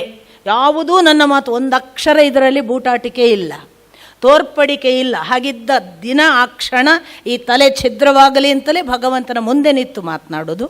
ಯಾವ ಒಂದು ಪರಿವರ್ತನೆ, ಎಷ್ಟರ ಮಟ್ಟಿಗೆ ಅದು ನಮ್ಮನ್ನು ಬದಲಾಯಿಸ್ತದೆ, ನಮ್ಮ ಒಳಗಿನ ಇಡೀ ನಾವು ಇಷ್ಟರವರೆಗೆ ತಿಳಿದ ಯಾವುದೆಲ್ಲ ಸತ್ಯ ಅಂತ ಇತ್ತು ಅದೆಲ್ಲವನ್ನು ಮೀರಿದ ಒಂದು ಮಹಾನ್ ಸತ್ಯಕ್ಕೆ ಯಾವ ಪರಿ ಕರೆದುಕೊಂಡು ಹೋಗ್ತದೆ ಅನ್ನೋದಕ್ಕೆಲ್ಲ ನನ್ನ ಈ 20ರ ನಂತರದ ಈ 5 ವರ್ಷದ ಅನೇಕ ನನ್ನೊಳಗೆ ಗೊತ್ತು ಮಾಡಿದ ಅನುಭವಗಳು ಸಾಕ್ಷಿ. ಅದನ್ನು ನಿಮಗೆ ಹೇಳಲಾರೆ ಅಂದ್ಕೊಳ್ಳೆ ಹೇಳಲಾಗುವುದಿಲ್ಲ ಅಂತ ನನ್ನ ಮಾತಿನ ಅರ್ಥ ಹೊರತು ಗುಟ್ಟು ಮಾಡ್ತೀನಿ ಅಂತಲ್ಲ. ನಲ್ಲೆಯ ಸುಖವ ನಲ್ಲನಿಗಲ್ಲದೆ ಅನ್ಯರಿಗೆ ಅರುಹದಂತೆ ಎನ್ನ ಸುಖವಿಹುದಯ್ಯ ಅಂತ ಅಕ್ಕ ಮಹಾದೇವಿ. ಯಾರಿಗೆ ಹೇಳ್ಬೋದು? ಯಾರ ಜೊತೆಗೆ ನಾನು ಆ ಸುಖವನ್ನು ಅನುಭವಿಸಿದ್ದೇನೆ ಅವನಿಗೆ ಒಬ್ಬನಿಗೆ ಹೇಳಬಹುದು ಅಂತ ಅಕ್ಕ ಹೇಳಿಲ್ಲಲ್ಲ, ಅಂಥದ್ದೊಂದು ಭಾವ ಅಷ್ಟೇ. ಹಾಗಾಗಿ ಇದು ಖಂಡಿತಕ್ಕೂ ನನಗೆ ಮಾತ್ರ ಮಾಡ್ತದೆ, ನಿಮಗೆ ಮಾಡುವುದಿಲ್ಲ ಅಂತ ನಾನೇನಾದರೂ ಭಾವಿಸಿದರೆ ನನ್ನಷ್ಟು ಮೂರ್ಖರು ಯಾರೂ ಇಲ್ಲ. ಆ ದೃಷ್ಟಿಯಲ್ಲಿ ನಾನು ನಿಮಗೆ ಹೇಳ್ತಾ ಇರೋದು, ನಿಮ್ಮನ್ನೆಲ್ಲರನ್ನೂ ಕೂಡ ಒಂದಿಲ್ಲ ಒಂದು ದೃಷ್ಟಿಯಲ್ಲಿ ಯಾವುದೋ ನಿರಂತರ ಬದುಕಿನ ಯಾವುದೋ ಏಕತಾನತೆಯ ತಾಳದಲ್ಲಿ ಒಂದು ಹೊಸ ತಾಳವನ್ನು ನೀವೆಲ್ಲರೂ ಅನುಭವಿಸ್ತೀರಿ ಅನ್ನುವುದು ಶ್ರೀಮದ್ ಭಾಗವತ ಕೊಡಬಲ್ಲ ಬಹಳ ದೊಡ್ಡ ಬಲ. ಮತ್ತು ಅದು ಕೊಡ್ತದೆ. ಕೊಟ್ಟವರನ್ನು, ನನ್ನ ಜೊತೆಗೆ ಕುಳಿತು ನಿರಂತರವಾಗಿ ಓದಿ ಬದಲಾದವರನ್ನು, ಕೇಳಿ ಬದಲಾದವರನ್ನು, ಅನುಭವದ ಸಾಂದ್ರತೆಯಲ್ಲಿ ವ್ಯತ್ಯಾಸವಾದದನ್ನು ಎಲ್ಲವನ್ನು ನಾನು ನನ್ನ ಜೊತೆಗೆ ಇದ್ದ 30 ಜನ ಕೇಳುಗರ ಜೊತೆಗೆ ನಾನು ಅನುಭವಿಸಿದ್ದೇನೆ. ಆ ದೃಷ್ಟಿಯಲ್ಲಿ ಹೇಳೋದು ಪ್ರತಿಯೊಬ್ಬರಿಗೂ ಇದೊಂದು ಪರಿಣಾಮ ಮಾಡುತ್ತೆ. ಹಾಗಾಗಿ ಯಾರೋ ಒಬ್ರಿಗೆ ಮಾಡುತ್ತೆ, ನಮಗೇನು ಅವರಿಗಾಗಿದೆ ಅಂತ ನಮಗಾಗತ್ತಾ ಅಂತ ದಯವಿಟ್ಟು ಹಾಗೂ ಭಾವಿಸಬೇಡಿ. ಇಷ್ಟೆಲ್ಲ ಹೇಳುವಾಗ ನಮಗಿರುವ ಒಂದು ಬಹಳ ದೊಡ್ಡ ಧೈರ್ಯ ಯಾವುದು ಗೊತ್ತಾ? ಶ್ರೀ ವೇದವ್ಯಾಸರ ಈ ನಿರ್ದಿಷ್ಟ 18 ಪುರಾಣಗಳು ಅಂತ ಉಪಪುರಾಣಗಳು ಮತ್ತೆ ಬೇರೆ ಈ 18 ಪುರಾಣಗಳಲ್ಲಿ ಇದು ರಾಜಪುರಾಣದ ಹಾಗೆ ಶ್ರೀಮದ್ ಭಾಗವತ ಪ್ರಮುಖವಾದದ್ದು. ಅದು ಯಾಕೆ ಶ್ರೀಮದ್ ಭಾಗವತವನ್ನು ಹೇಳುವುದಕ್ಕೆ ಅಷ್ಟು ಪ್ರಮುಖ ಧಾರೆಯಾಗಿ ಅದನ್ನು ಈ ಪರಂಪರೆ ಅನುಸರಿಸ್ಕೊಂಡು ಬಂತು ಅಂತ ನೀವು ನೋಡಿದರೆ, ಶ್ರೀಮದ್ ಭಾಗವತದಲ್ಲಿ ವೇದವ್ಯಾಸರೇ ಪ್ರಾರಂಭದಲ್ಲಿ ಕೆಲವು ನಮಗೆ ಪೂರಕವಾದ ಬಲ ಕೊಡುವ ಸಂಗತಿಗಳನ್ನು ಹೇಳ್ತಾರೆ. ಅದೇನು ಅಂತಂದರೆ, ಅವರೇ ಹೇಳುವ ಮಾತಿನಲ್ಲಿ ಸಂಸ್ಕೃತ ಬಾರದವನು ಹೇಳಬಹುದು, ವ್ಯಾಕರಣ ಶಾಸ್ತ್ರ ಗೊತ್ತಿಲ್ಲದವನು ಇದನ್ನು ಓದಬಹುದು, ಹೇಳಬಹುದು. ಆ ಬಳಿಕ ಒಬ್ಬ ಜಾತಿಯಿಂದಲೋ, ನಾವು ವರ್ಣ ಅಂತ ಯಾವುದನ್ನು ಹೇಳ್ತೇವೆ ಅದಲ್ಲ ನಾನು ಹೇಳೋದು, ಈ ಜಾತಿಯ ಭಾವ ಇದೆಯಲ್ಲ, ಭೇದ ಭಾವ, ಆ ಭೇದ ಭಾವಗಳನ್ನು ಮರೆತು ಯಾರಿಗೂ ಹೇಳಬಹುದು. ಒಂದೇ ಒಂದು ಪ್ರಾಥಮಿಕ ಮತ್ತು ಕಾಯಂ ಅವಶ್ಯಕತೆ, ಅವನು ಭಕ್ತಿಯಿಂದ ಇರಬೇಕು. ಭಕ್ತಿ ಇಲ್ಲದವನಿಗೆ ಅಭಕ್ತಾಯ ಅಂದರೆ, ಒಂದು ವೇಳೆ ಹೇಳುವುದಾದರೆ ಭಕ್ತಿ ಇಲ್ಲದವರಿಗೆ ಹೇಳಬೇಡ. ಅತಪಸ್ಕಾಯ ಅಂದರೆ ಆ ಥರದ ಒಂದು ಚಿಂತನೆಯ ತಪಸ್ಸು ಅಂದರೆ ಅದರ ಕಡೆಗೊಂದು ತುಡಿತ ಅಂತ ಅಂದ್ಕೊಳ್ಳಿ, ಅದೂ ಕೂಡ ಇಲ್ಲದೆ ಇದ್ದರೆ ಅಂಥವ್ರಿಗೆ ಹೇಳಬೇಡ ಅಂತ ಅಷ್ಟೇ ಹೊರತಾಗಿ ಇಂಥವ್ರಿಗೆ ಹೇಳಬೇಡ ಯಾವ ಗ್ರಂಥದಲ್ಲೂ ಇಲ್ಲ. ಮಹಾಭಾರತವನ್ನು ಎಲ್ಲರಿಗೆ ಹೇಳುವಂತಲೇ ಇರೋದು, ರಾಮಾಯಣವನ್ನು ಎಲ್ಲರಿಗೆ ಹೇಳಬೇಕು ಅಂತಲೇ ಇರೋದು. ಆ ಬಳಿಕ ಭಗವದ್ಗೀತೆ ಕೂಡ ಸರ್ವ ಜನ ಅದರ ಪರಿಣಾಮ ಆಗಿಯೇ ಆಗುತ್ತೆ. ಆದರೆ ಇದನ್ನು ಯಾಕೆ ಇಷ್ಟು ಸ್ಪಷ್ಟವಾಗಿ ಹೇಳ್ತಾರೆ ಅಂತಂದರೆ, ಇದಕ್ಕೆ ವೇದವ್ಯಾಸರು ಪೂರ್ವ ಪೀಠಿಕೆಯಾಗಿ ತಾನು ಇದನ್ನು ರಚಿಸುವುದಕ್ಕೆ ಕಾರಣ ಏನು ಅನ್ನೋದನ್ನೆಲ್ಲ ಬಹಳ ವಿಶದವಾಗಿ ವಿವರಿಸ್ತಾರೆ. ಹಂತ ಹಂತವಾಗಿ ನಾನು ನಿಮ್ಮನ್ನು ಹಾಗೆ ಹೇಳಿಕೊಳ್ತಾ, ಈ ಕಾಲಘಟ್ಟದಲ್ಲಿ ಶ್ರೀಮದ್ ಭಾಗವತ ತಗೊಂಡು ಏನಾಗಬೇಕು ಅಂತ ನಿಮಗೇನಾದರೂ ಪ್ರಶ್ನೆ ಇದ್ದರೆ, ನಾನು ಆಗಲೇ ಒಂದು ಮಾತು ಹೇಳಿದೆ. ಇಡೀ ಜಗತ್ತು, ಕೇವಲ ನಮ್ಮ ದೇಶ ಅಲ್ಲ, ಇಡೀ ಜಗತ್ತು ಹಿಂಸೆಯ ಕಡೆಗೆ ಮುಖ ಮಾಡಿ ನಿಂತಿರುವ ಕಾಲಘಟ್ಟ ಇದು. ಎಷ್ಟು ಹಿಂಸೆ ನಮಗೆ ಪ್ರಚೋದನಾತ್ಮಕ ಮತ್ತು ಪ್ರಿಯ ಅಂತಂದರೆ, ನನ್ನ ಮುಂದಿನ ಮಾತು ಅನೇಕರಿಗೆ ಅಪ್ರಿಯವಾದರೂ ಸಹಿಸಿಕೊಳ್ಳಬೇಕು. ಆದ್ದರಿಂದಲೇ ಗಾಂಧೀಜಿ ಈಗ ಒಬ್ಬ ಬಫೂನಿನ ಹಾಗೆ ನಮಗೆ ಕಾಣಿಸಲಿಕ್ಕೆ ಪ್ರಾರಂಭ ಆಗಿದ್ದಾರೆ. ನಮಗೆ ಹಿಂಸೆ ಎಷ್ಟು ಇಷ್ಟ ಆಗಿದೆ ಅಂತಂದರೆ, ನಮಗೆ ಗಾಂಧೀಜಿ ಅಹಿಂಸೆ ಅತ್ಯಂತ ಅಸಹನೀಯ, ಅದು ಮಾಡಬಾರದಿದ್ದ ಕೆಲಸ ಮಾಡಿದರೂ ನಮ್ಮ ದೇಶಕ್ಕೆ ಆದ ದ್ರೋಹ ಅಂತೆಲ್ಲ ಹೇಳುವ ವ್ಯಾಖ್ಯಾನಗಳು ಈಗ ಬಂದು, ಆಗ ಬರಲಿಲ್ಲ ನೋಡಿ, ಈಗ ಬರಕ್ಕೆ ಶುರುವಾದವು. ಆಗ ಸಾಕ್ಷಾತ್ ರಮಣರಂಥವರು ಅಥವಾ ಪೂಜನೀಯರು ಅನಿಸಿಕೊಳ್ಳುವ ನಮ್ಮ ಕಾಲಘಟ್ಟದ ಸತ್ಯಕಾಮರು, ಒಬ್ಬ ಬನ್ನಂಜೆ ಗೋವಿಂದಾಚಾರ್ಯರು, ಶ್ರೀ ಸಿದ್ದೇಶ್ವರ ಶ್ರೀಗಳಂಥವರು ಯಾರೂ ಕೂಡ ಗಾಂಧಿಯನ್ನು ಪರಮ ಉನ್ನತ ಸ್ಥಿತಿಯಲ್ಲಿ ಗೌರವಿಸಿದ್ದಾರೆ. ಬಹುಶಃ ನಮಗೆ ಪ್ರಶ್ನೆ ಬರಬೇಕು, ಅವರೆಲ್ಲ ಮೂರ್ಖರ, ನಾವೇ ಜಾಣರ ಗಾಂಧಿಯನ್ನು ಬೈಯುವವರು? ಇದಕ್ಕೆ ಮುಖ್ಯ ಕಾರಣ, ನಾವು ತೀವ್ರ ಹಿಂಸೆಯ ಕಡೆಗೆ ನಮಗೇ ಗೊತ್ತಿಲ್ಲದೆ ನಾಗಾಲೋಟದಲ್ಲಿ ಇದ್ದೇವೆ. ದುರಂಧರ್ ನೋಡಿರಬೇಕು. ದುರಂಧರ್ ಇರುವುದೇ ಕಣ್ಣು ಬಿಟ್ಟಾಗ ಹಿಂಸೆ ಆರಂಭ ಆದರೆ, ಸಿನಿಮಾ ಪ್ರಾರಂಭ ಆಗುವಾಗ ಹಿಂಸೆ ಆರಂಭ ಆದರೆ, ಮುಕ್ತಾಯ ಆಗುವವರೆಗೆ ಹಿಂಸೆ ನೋಡುವ ಸರಣಿ. ನೋಡಕ್ಕೆ ಸಿದ್ಧ ಇದ್ದರೆ ಕಣ್ಣು ಕೊಟ್ಟದ್ದು ಭಗವಂತ ಇದಕ್ಕಾಂತ ಕೇಳಿ ಮುಚ್ಕೊಂಡು ಬರೋದು ಸಾಧ್ಯತೆ ಇದೆ. ಭಗವಂತ ಇಂಥ ಎಲ್ಲ ಹಿಂಸೆಗಳನ್ನು ನೋಡೋಕ್ಕೆ ನಾವು ಬದುಕಿದ್ದೇವೆ ಅನ್ನುವವರಿಗೆ ಧುರಂಧರ್ ಪ್ರಿಯ ಆಗುತ್ತೆ. ಅದಕ್ಕೇ ನಾನು ಬಹಳ ಬಾರಿ ಹೇಳೋದು, ಇತ್ತೀಚಿನ ಕಾಲಘಟ್ಟದಲ್ಲಿ ಮುಂಗಾರು ಮಳೆ ಸಿನಿಮಾ ಯಾಕೆ ಬರಲ್ಲ ಹೇಳಿ? ಯಾಕೆ ಬಂಧನ ಪ್ರಿಯ ಆಗೋದಿಲ್ಲ ಹೇಳಿ? ನಾನು ಹೆಚ್ಚು ನಿಮ್ಮನ್ನು ರೆಲೆವೆಂಟ್ ಮಾಡ್ತೇನೆ. ನಮ್ಮ ಮನಸ್ಸು ಹಿಂಸಾತ್ಮಕ ಆಗಿದೆ. ನಮಗೆ ಯಾರಾದರೂ ಅಲ್ಲಿ ಏನಾದರೂ ಮಾಡಿದಾನಂದರೆ, ನೀನು ಯಾಕೆ ಸುಮ್ಮನೆ ಬಂದು ಹೊಡಿಬೇಕಿತ್ತು ಅನ್ನುವುದೇ ನಮ್ಮ ಈಗಿನ ಪ್ರತಿಕ್ರಿಯೆ. ಅದಲ್ಲದೊಂದು ಇಲ್ವಾ? ಒಂದು ಹಿಂಸೆ ಅಲ್ಲದೆ ಇನ್ನೊಂದನ್ನು ದಾಟುವ ಸಾಧ್ಯತೆಗಳಿಲ್ವಾ? ನಮ್ಮ ವೈರಿಗಳನ್ನು, ಶತ್ರುಗಳನ್ನು ಹಿಂಸೆ ಮುಖೇನವೇ ದಾಟುವುದಾ? ಹಾಗಾದರೆ ನಿಜವಾದ ವೈರಿ ಯಾವುದು? ಮೂಲಭೂತ ಪ್ರಶ್ನೆ ನೋಡಿ, ನಮ್ಮ ನಿಜವಾದ ವೈರಿ ಯಾವುದು? ಶ್ರೀಮದ್ ಭಾಗವತ ನಮ್ಮನ್ನು ಮೊತ್ತ ಮೊದಲು ಕರೆದುಕೊಂಡು ಹೋಗೋದು, ನಿನ್ನ ನಿಜವಾದ ವೈರಿಯೋ, ಭಯವೋ, ಶತ್ರುವೋ, ನಿನಗೆ ಗೊತ್ತೇ ಇಲ್ಲದೆ ದಾಟಲೇಬೇಕಾಗಿರುವ ಒಂದು ಎದುರಾಳಿಯೋ ಇದ್ದರೆ ಅದು ಬೇರೆ ಯಾವುದೂ ಅಲ್ಲ, ನಿನ್ನ ಸಾವು. ಎಲ್ಲ ಗೆದ್ದವನು ಸಾವು ಗೆದ್ದಿದ್ದಾನ? ಎಲ್ಲ ಶತ್ರುಗಳನ್ನು ಸೋಲಿಸಿದವನು ಸಾವನ್ನು ಸೋಲಿಸಿದ್ದಾನ? ಎಲ್ಲ ಆಮಿಷಗಳನ್ನು ದಾಟಿದವನು ಸಾವನ್ನು ದಾಟುವುದಕ್ಕೆ ಸಾಧ್ಯವಾಗಿದ? Basic question. ಇವತ್ತು ಶ್ರೀಮದ್ ಭಾಗವತ ನಮಗೆ ಎಲ್ಲರಿಗೂ ಸಾವನ್ನು ದಾಟಬಹುದಾ? ದಾಟುವುದಕ್ಕೆ ಏನು ಕಾರಣ? ಅದು ವೈರಿಯಾದರೆ ಹೇಗೆ ವೈರಿ, ವೈರಿ ಅಲ್ಲದಂತೆ ಅದರ ಶತ್ರುತ್ವ ನಾಶ ಮಾಡುವುದು ಹೇಗೆ? ಸಾವು ನಮ್ಮ ಪ್ರಮುಖ ಎದುರಾಳಿಯಾಗಿಯೋ, ನಮ್ಮ ಪಕ್ಕದಲ್ಲೇ ಕುಳಿತ ನಮ್ಮ ಶತ್ರುವಾಗಿ ಎಷ್ಟು ಹೊತ್ತಿಗೆ ನಮ್ಮನ್ನು ಕರೆದುಕೊಂಡು ಹೋಗ್ತದೆ ಅನ್ನುವುದು ಗೊತ್ತೇ ಇಲ್ಲದೆ ನಮ್ಮ ಮನೆಯಲ್ಲಿಯೇ ಒಳ್ಳೆಯ ಅತಿಥಿಯ ಹಾಗೆ ಉಪಚಾರ ತೆಗೆದುಕೊಳ್ತಾ ಇದೆ. ಅದು ಯಾವುದೂ ಗೊತ್ತಿಲ್ಲದೆ ನಾವು ಯಾರೋ ಹೊರಗೆ ಶತ್ರು ಇದ್ದಾನೆ, ಯಾರೋ ಒಬ್ಬ ಅಲ್ಲಿ ಬಂದಿದ್ದಾನೆ, ಅವನನ್ನು ಕೊಲ್ಲಬೇಕು ಅನ್ನುವುದರಲ್ಲಿ ನಿರತರಾಗಿದ್ದೇವಲ್ಲ. ಇದರಾಚೆಗೆ ಒಂದು ಶತ್ರುತ್ವ ಅಲ್ಲದ, ಆದರೆ ಬಹಳ ಅನಿವಾರ್ಯವಾಗಿ ಅವನಿಗೆ ನಮ್ಮನ್ನು ಒಪ್ಪಿಸಿಕೊಳ್ಳಲೇಬೇಕಾದ ಒಬ್ಬ ಎದುರಾಳಿ ಇದ್ದಾನೆ. ಅವನು ಸಾವು, ಅವನು ಮೃತ್ಯು. ಯಾರಿಗಿಲ್ಲ ಹೇಳಿ ಈ ಭಯ? ಜಗತ್ತಿನ ಎಲ್ಲ ಭಯಗಳನ್ನು ಗೆದ್ದವನು ಸಾವಿನ ಭಯ ಗೆಲ್ಲಲಿಕ್ಕಾಗದೆ ಸೋತಿದ್ದಾನೆ. ಯಾರು ಸಾವಿನ ಭಯ ಗೆದ್ದಿದ್ದಾರೆ ಅವರು ಮತ್ತೆಂದೂ ಕೂಡ ತಿರುಗಿ ನೋಡಲೇ ಇಲ್ಲ. ಅವರಿಗೆ ಧೀರ ಅಂತ ಹೆಸರು. ನಮ್ಮ ಜ್ಞಾನಿಗಳಿಗೆಲ್ಲ ಧೀರ ಅಂತ ಹೆಸರು. ಧೀ ಅಂದರೆ ಜ್ಞಾನ, ರ ಅಂದರೆ ರಮಿಸುವವರು, ಜ್ಞಾನದಲ್ಲಿ ರಮಿಸುವವರು. ಅಷ್ಟು ಜ್ಞಾನ ಪರಿಪೂರ್ಣತೆಯ ಹಂತಕ್ಕೆ ಮುಟ್ಟಿದವರಿಗೆ ಸಾವು ಅನ್ನುವ ಅಜ್ಞಾನವಿಲ್ಲ. ನನ್ನ ನಿಮ್ಮ ಮನೆಗಳಲ್ಲೆಲ್ಲ ಮನೆ ಮಾಡಿರುವ ಈ ಸಾವನ್ನು ಗೆಲ್ಲುವುದು ಅಥವಾ ದಾಟುವುದು ಹೇಗೆ ಅನ್ನುವುದೇ ಶ್ರೀಮದ್ ಭಾಗವತ ತಿಳಿಸುವ ಅತ್ಯಂತ ವಿಶೇಷವಾದ ಒಂದು ಮಾರ್ಗ. ಶ್ರೀಮದ್ ಭಾಗವತದಲ್ಲಿ ಹಾಗಂತ ಸಾವನ್ನು ದಾಟುವುದು ಹೇಗೆ ಅನ್ನೋದನ್ನು ಹೇಳಬೇಕಾದ್ರೆ ಸಾವು ಎಲ್ಲಿಂದ ಬರುತ್ತೆ, ಯಾಕೆ ಬರುತ್ತೆ, ಅದೆಲ್ಲವನ್ನು ಹೇಳ್ತಾ ಕೂತ್ಕೊಳ್ಳುತ್ತಾ ಬಹಳ ಬ್ಯೂಟಿಫುಲ್ಲಾಗಿ ಒಂದು ಸಾವನ್ನು ದಾಟಬೇಕಾದರೆ ತಿಳಿಯಬೇಕಾದ ಸಂಗತಿಗಳು ಯಾವುವು. ಒಂದು, ಸಾಯ್ತೇನೆ ಅಂತ ಹೊರಟ ಭಯ ಹುಟ್ಟಿಸುವ ಈ ಜೀವ ಯಾರು ತಿಳಿಯಬೇಕು. ಇನ್ನೊಂದು, ಈ ಜೀವಕ್ಕೆ ಭಯ ಬರುವುದು ಯಾಕೆ?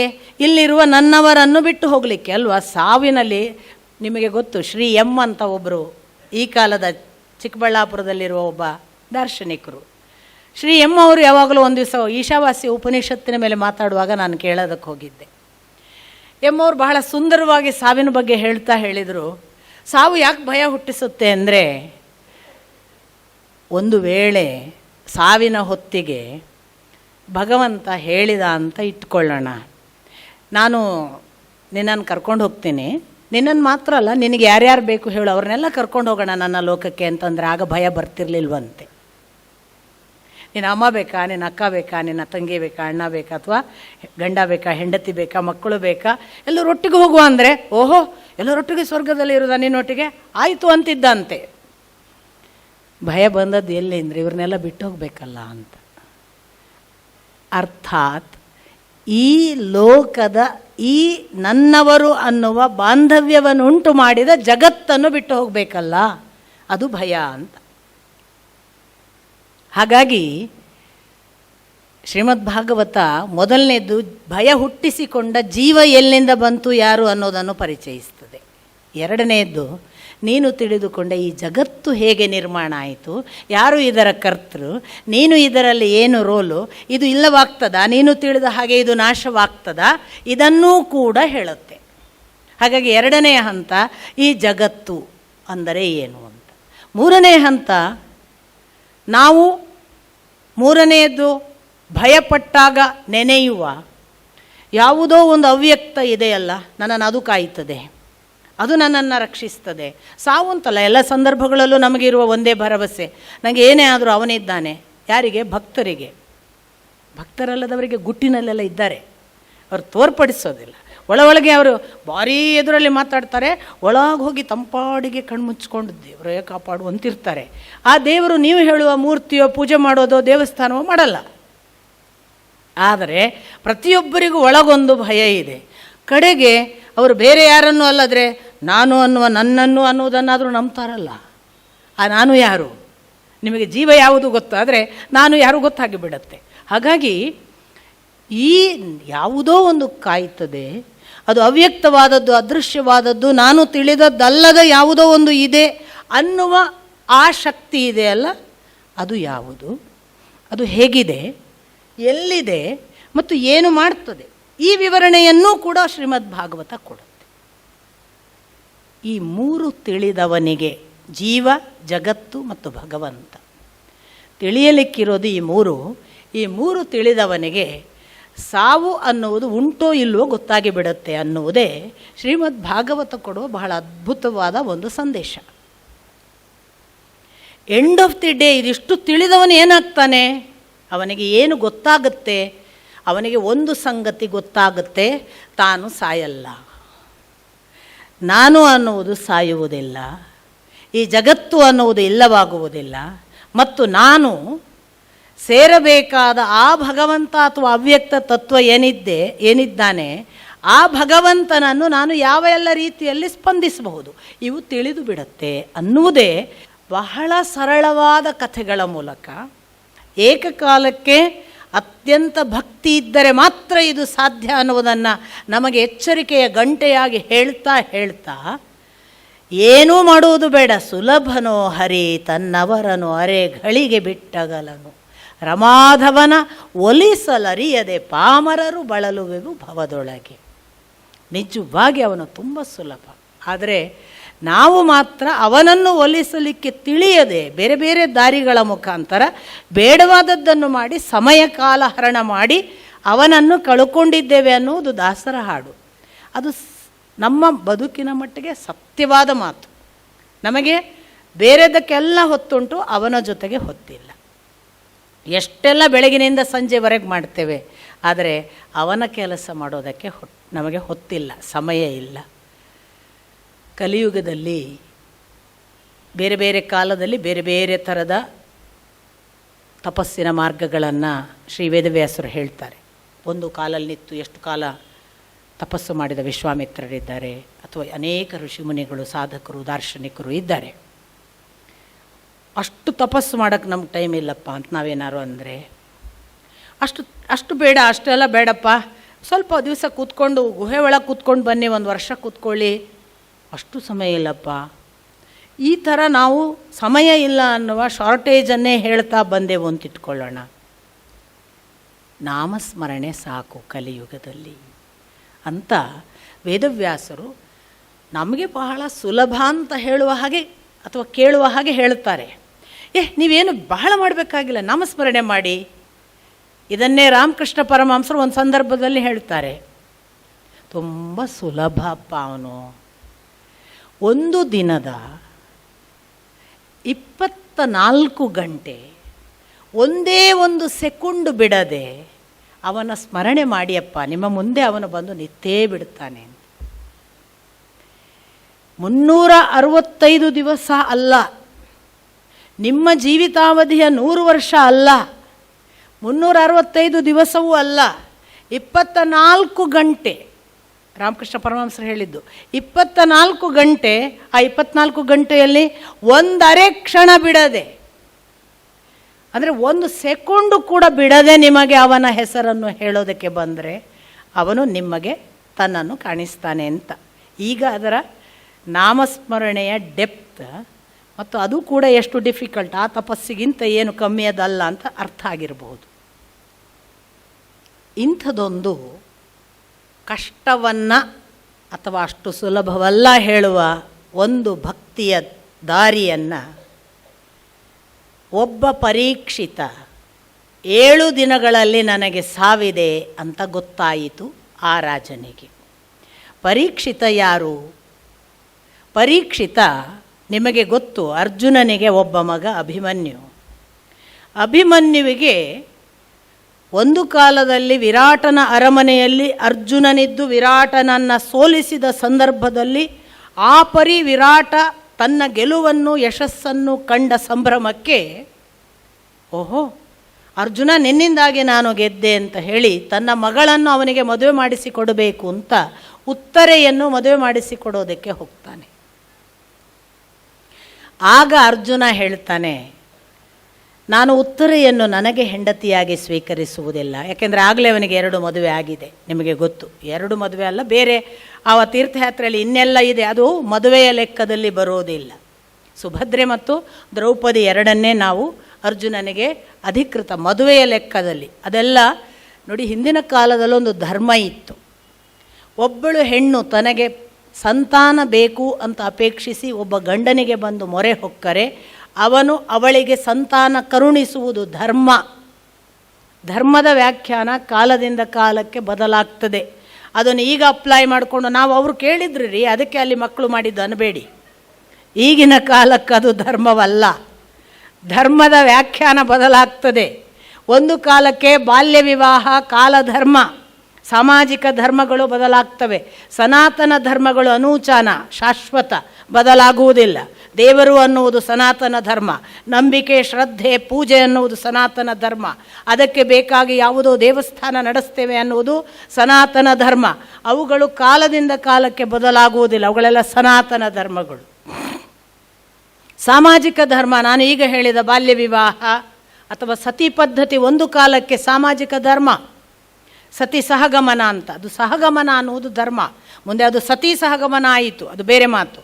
ಈ ಸಹಗಮನ ಅನ್ನುವುದು ಕೂಡ ಧರ್ಮವಲ್ಲ, ಅದು ನಮ್ಮ ದೇಶಕ್ಕೆ ಕಂಟಕ ಅಂತ ಗೊತ್ತಾದ ಕಾಲಘಟ್ಟದಲ್ಲಿ ಅದನ್ನು ನಾವು ಕಳೆದ್ವಿ, ಇಲ್ಲ ಮಾಡಿದ್ವಿ, ಬಾಲ್ಯ ವಿವಾಹವನ್ನು ನಿಲ್ಲಿಸಿದ್ದೀವಿ. ಹಾಗೆ ಕಂಡವರ ಹತ್ತಿರ ಅವರು ಕೇಳಿದ್ದಾರೆ ಅಂತ ಮಕ್ಕಳು ಮಾಡುವುದು ಧರ್ಮವಲ್ಲ, ಆಗ ಕಾಲ ಧರ್ಮ ಅದು. ಆಗ ಯಾಕೆ ಧರ್ಮ ಆಗಿರಬಹುದು ಅಂದರೆ ಪುರುಷರ ಸಂಖ್ಯೆ ಕಡಿಮೆ ಇದ್ದಿರಬಹುದು, ಅಥವಾ ಪುರುಷರ ಸಂಖ್ಯೆ ಕಡಿಮೆ ಇತ್ತೋ ಇಲ್ಲವೋ, ವೀರರಿಗೆ ವೀರ ರಾಜ ಪರಂಪರೆಯಲ್ಲಿ ರಾಜಧರ್ಮವಾಗಿ ಒಬ್ಬ ರಾಜನಿಗೆ, ಈಗ ಕೂಡ ಒಂದು ಕೇರಳದಲ್ಲಿ ಒಂದು ಕಥೆ ಕೂಡ ಬಂತು, ನಿಯೋಗ ಪದ್ಧತಿಯಿಂದ ಮಕ್ಕಳನ್ನು ಮಾಡುವುದು ಅಂತ. ನಿಯೋಗ ಪದ್ಧತಿಯಿಂದ ಮಕ್ಕಳಾದದ್ದೇ ವೇದವ್ಯಾಸರ ಮಕ್ಕಳ ಕಥೆ. ಹಾಗಾಗಿ ಅದು ಆ ಕಾಲಕ್ಕೆ ಧರ್ಮ, ಈಗ ಅಲ್ಲ. ಸೊ ನಿಯೋಗದಿಂದ ಮಕ್ಕಳನ್ನು ಪಡೆಯುವ ಧರ್ಮ ಇದ್ದ ಕಾಲದಲ್ಲಿ ಅರ್ಜುನನಿಗೆ ಬೇರೆ ಬೇರೆ ಹೆಣ್ಣು ಮಕ್ಕಳು, ಒಲಿಯುಪು ಇರಬಹುದು, ಚಿತ್ರಾಂಗದೆ ಇರಬಹುದು, ಬೇಡಿಕೊಂಡ್ರು ತಮಗೆ ಬೇಕು ಅಂತ. ಆಗ ಒಪ್ಪಿಕೊಂಡು ಸಂತಾನ ಕರುಣಿಸಿದ್ದು ಮಾತ್ರ ಅರ್ಜುನನ ಕೆಲಸ. ಸುಭದ್ರೆಯನ್ನು ಹಾಗಲ್ಲ, ಮದುವೆಯೇ ಆಗಿದ್ದ, ಕಟ್ಟಿಕೊಂಡದ್ದು. ಲಗ್ನ ಅಂದರೆ ಚೆನ್ನಾಗಿ ಸಿಕ್ಕಿ ಬೀಳುವುದು ಅಂತ ಸಂಸ್ಕೃತದಲ್ಲಿ ಶಬ್ದಾರ್ಥ. ಚೆನ್ನಾಗಿ ಸಿಕ್ಕಿ ಬೀಳುವುದು ಲಗ್ನ ಅಂತ, ಅದು ಕಟ್ಟಿಕೊಳ್ಳುವುದು ಅಂತ, ಅದನ್ನೇ ನಾನು ಹೇಳಿದ್ದು, ಕಟ್ಟಿಕೊಳ್ಳುವುದು. ಈ ಕಟ್ಟಿಕೊಂಡು ಇದೆಲ್ಲ ಹೇಳುವಾಗ ನಾನು ಬಹಳ ಸೂಕ್ಷ್ಮಗಳನ್ನು ಆ ಬಳಿಕ ಹೇಳ್ತೇನೆ. ಇದೆಲ್ಲದರ ಹಿಂದೆ ಗೃಹಸ್ಥಾಶ್ರಮ ಬಹಳ ಅದ್ಭುತವಾದದ್ದು. ಗಂಡ ಹೆಂಡತಿ ಅನ್ನೋದು ಪರಮ ಪವಿತ್ರವಾದ ಒಂದು ಬಾಂಧವ್ಯ. ನಾನು ಯಾವ ಧರ್ಮದಲ್ಲಿ ಹೆಚ್ಚು ನನ್ನನ್ನು ನೋಡ್ತೇನೆ ಅಂದರೆ ಗೃಹಸ್ಥಾಶ್ರಮದಲ್ಲಿ ಅಂತ ಕೃಷ್ಣ ಹೇಳ್ತಾನೆ.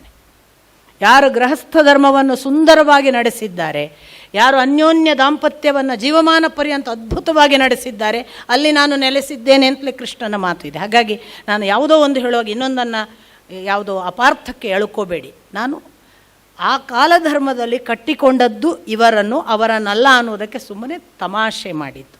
ಈ ಕಟ್ಟಿಕೊಂಡಾಗ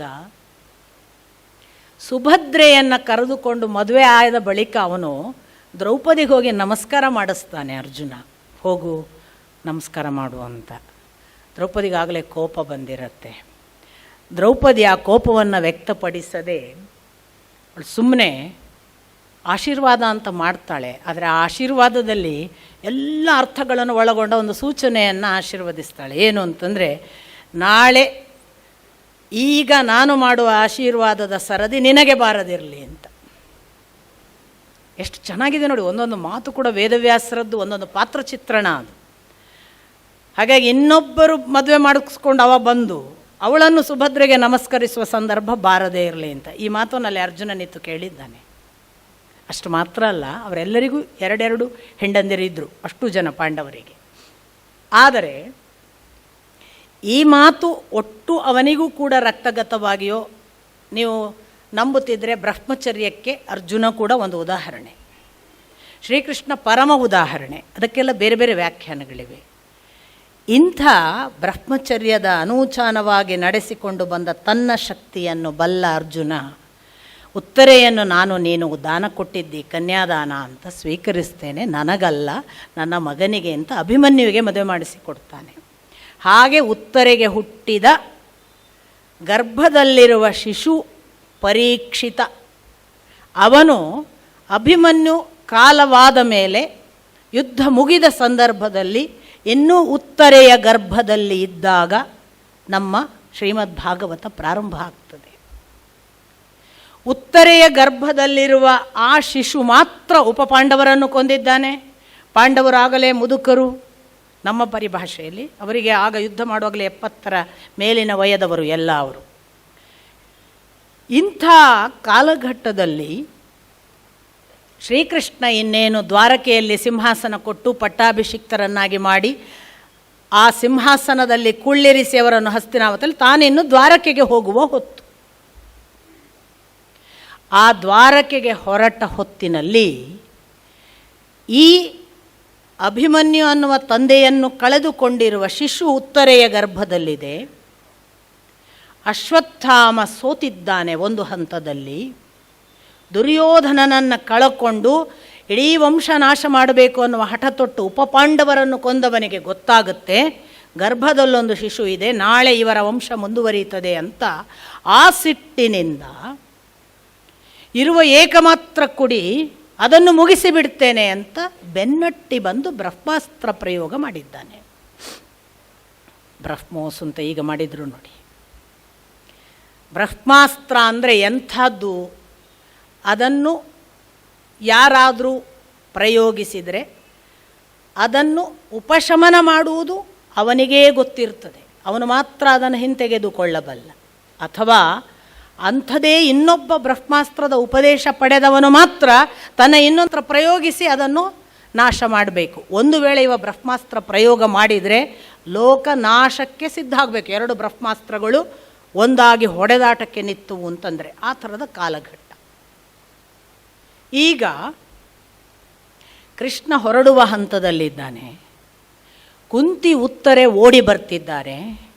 ಕುಂತಿ ಕೂಗಿಕೊಳ್ಳುತ್ತಿದ್ದಾಳೆ, ಕೃಷ್ಣ, ನೀನು ನಮ್ಮನ್ನು ಎಲ್ಲ ಕಾಲದಲ್ಲೂ ಕಾದು ರಕ್ಷಿಸಿದವ, ನೀನಲ್ಲದೆ ಇನ್ನೊಬ್ಬರು ಯಾರೂ ನಮ್ಮನ್ನು ರಕ್ಷಿಸಲಾರರು, ನಾವು ನಿನ್ನನ್ನು ನಂಬಿದ್ದೇವೆ ಅಂತ ಕೂಗಿಕೊಂಡು ಬರ್ತಿದ್ದಾಳೆ. ಉತ್ತರೆ ಹೇಳ್ತಿದ್ದಾಳೆ, ಅಲ್ಲಿ ಅಶ್ವತ್ಥಾಮ ಅದೇನೋ ಬ್ರಹ್ಮಾಸ್ತ್ರ ಪ್ರಯೋಗ ಮಾಡಿದ್ದಾನೆ, ಅದು ನನ್ನನ್ನು ಬಿಡದೆ ಬರುತ್ತಿದೆ, ನನ್ನ ಗರ್ಭದ ಶಿಶುವನ್ನು ನೀನಲ್ಲದೆ ಇನ್ಯಾರೂ ಕಾಪಾಡಲಾರರು ಕೃಷ್ಣ ಅಂತ ಅವಳು ಮೊರೆ ಇಟ್ಟು ಬರ್ತಿದ್ದಾಳೆ. ಕೃಷ್ಣ ಹೀಗೆ ನೋಡ್ತಾನೆ. ನೋಡಿದ ತಕ್ಷಣ ಅವನಿಗೆ ಗೊತ್ತಾಗುತ್ತೆ ಬ್ರಹ್ಮಾಸ್ತ್ರ ಬರ್ತಿರೋದು. ಮತ್ತು ಉತ್ತರೆಯ ಗರ್ಭದ ಶಿಶು ಮಾತ್ರ ಈಗ ವಂಶದ ಮುಂದುವರಿಕೆಯ ಕುಡಿ ಅಂತ ಕಾಣ್ತಿದೆ. ಕೃಷ್ಣ ಆ ಕ್ಷಣಕ್ಕೆ ಹೇಳುತ್ತಾನೆ, ಒಂದೊಮ್ಮೆ ನಾನು ಇದುವರೆಗೆ ಬ್ರಹ್ಮಚರ್ಯ ಅನ್ನೋದನ್ನು ನೋಡಿ, ಒಂದೊಮ್ಮೆ ನಾನು ಇದುವರೆಗೆ ಬ್ರಹ್ಮಚರ್ಯವನ್ನು ಪಾಲಿಸಿದ್ದು ಹೌದಾದರೆ ಈ ಗರ್ಭದಲ್ಲಿರುವ ಶಿಶು ನಾಶವಾಗದಿರಲಿ ಅಂತ. ವೇದವ್ಯಾಸರು ಏನು ಸೂಚನೆ ಕೊಡ್ತಾರೆ ಅಂದರೆ, ಕೃಷ್ಣನದ್ದು ಬ್ರಹ್ಮಚರ್ಯ ಹೌದು ಅಂತ. ಯಾಕೆಂದರೆ ಉತ್ತರೆಯ ಗರ್ಭದಲ್ಲಿರುವ ಶಿಶು ನಾಶ ಆಗುವುದಿಲ್ಲ. ಹೇಗೆ ನಾಶ ಆಗುವುದಿಲ್ಲ? ಬ್ರಹ್ಮ ಅಸ್ತ್ರ ಪ್ರಯೋಗ ಆದದ್ದನ್ನು ಇನ್ನೊಂದು ಬ್ರಹ್ಮಾಸ್ತ್ರ ಪ್ರಯೋಗ ಮಾಡಿ ನಾನು ಹೇಳಿದೆ ನಾಶ ಮಾಡ್ಬೋದು, ಆದರೆ ಅದು ಇಡೀ ಲೋಕನಾಶಕ್ಕೆ ಕಾರಣ ಆಗುತ್ತೆ. ಆ ಕೆಲಸ ಮಾಡುವ ಹಾಗಿಲ್ಲ ಕೃಷ್ಣ. ಅಥವಾ ಅರ್ಜುನನಿಗೆ ಬ್ರಹ್ಮಾಸ್ತ್ರ ಗೊತ್ತಿತ್ತು, ಪ್ರಯೋಗ ಮಾಡಿದ್ದ, ಬೇಡ ಅದು ಮಾಡುವುದಲ್ಲ ಅಂತ ನಿಲ್ಲಿಸುವ ಹಂತ ಕೂಡ ಬರುತ್ತೆ ಆ ಸಂದರ್ಭದಲ್ಲಿ, ಲೋಕಕಂಟಕ ಅಂತ. ಏನು ಮಾಡಬಹುದು ಕೃಷ್ಣ ಆಗ ಯಾಕೆ ಅದು ಬ್ರಹ್ಮಾಸ್ತ್ರಕ್ಕೆ ಟಾರ್ಗೆಟ್ ಕೊಟ್ಟಿದ್ದ, ಪರೀಕ್ಷಿತನ ನಾಶ. ಅಥವಾ ನಾವು ಆ ಬಳಿಕ ಆ ಹೆಸರನ್ನು ಬಳಸುವುದು ಉತ್ತರೆಯ ಗರ್ಭದ ಶಿಶುನಾಶ. ಕೃಷ್ಣ ಏನು ಮಾಡ್ತಾನೆ, ಮೊದಲಿಗೆ ಗರ್ಭದಲ್ಲೊಂದು ಆವರಣ ನಿರ್ಮಾಣ ಮಾಡಿ ತನ್ನ ರಕ್ಷಣೆಯ ಹೊಸ ವಲಯವನ್ನು ಆ ಮಗುವಿನ ಸುತ್ತ ನೀಡಿದನಂತೆ. ಇಷ್ಟು ಹೊತ್ತಿಗೆ ಕೃಷ್ಣನಿಗೆ ಗೊತ್ತು ತಾನು ರಕ್ಷಣಾ ವಲಯ ನಿರ್ಮಾಣ ಮಾಡಿದ್ದೆ ಅಂತ. ಅಷ್ಟು ಮಾತ್ರ ಅಲ್ಲ, ಇದು ಇನ್ನೊಬ್ಬನಿಗೆ ಗೊತ್ತಿತ್ತು, ಹೊಟ್ಟೆಯ ಒಳಗಿರುವ ಬಾಲಕನಿಗೆ, ಪುಟ್ಟನಿಗೆ. ಆ ಮಗು ನೋಡಿತ್ತಂತೆ, ಇದೊಂದು ಯಾರೋ ನನ್ನನ್ನು ರಕ್ಷಿಸ್ತಿದ್ದಾರಲ್ಲ ಅಂತ. ಅದಕ್ಕೆ ಅನುಭವ ಆಗಿದೆ. ಅದು ಆಗ ಒಂದೇನೋ ವಿಸ್ಮಯವನ್ನು ಕಂಡಿದೆ. ಅದಕ್ಕೆ ಗೊತ್ತು, ಬಿಟ್ಟರೆ ಶ್ರೀಕೃಷ್ಣನಿಗೆ ಗೊತ್ತು, ಇನ್ಯಾರಿಗೂ ಗೊತ್ತಿಲ್ಲ.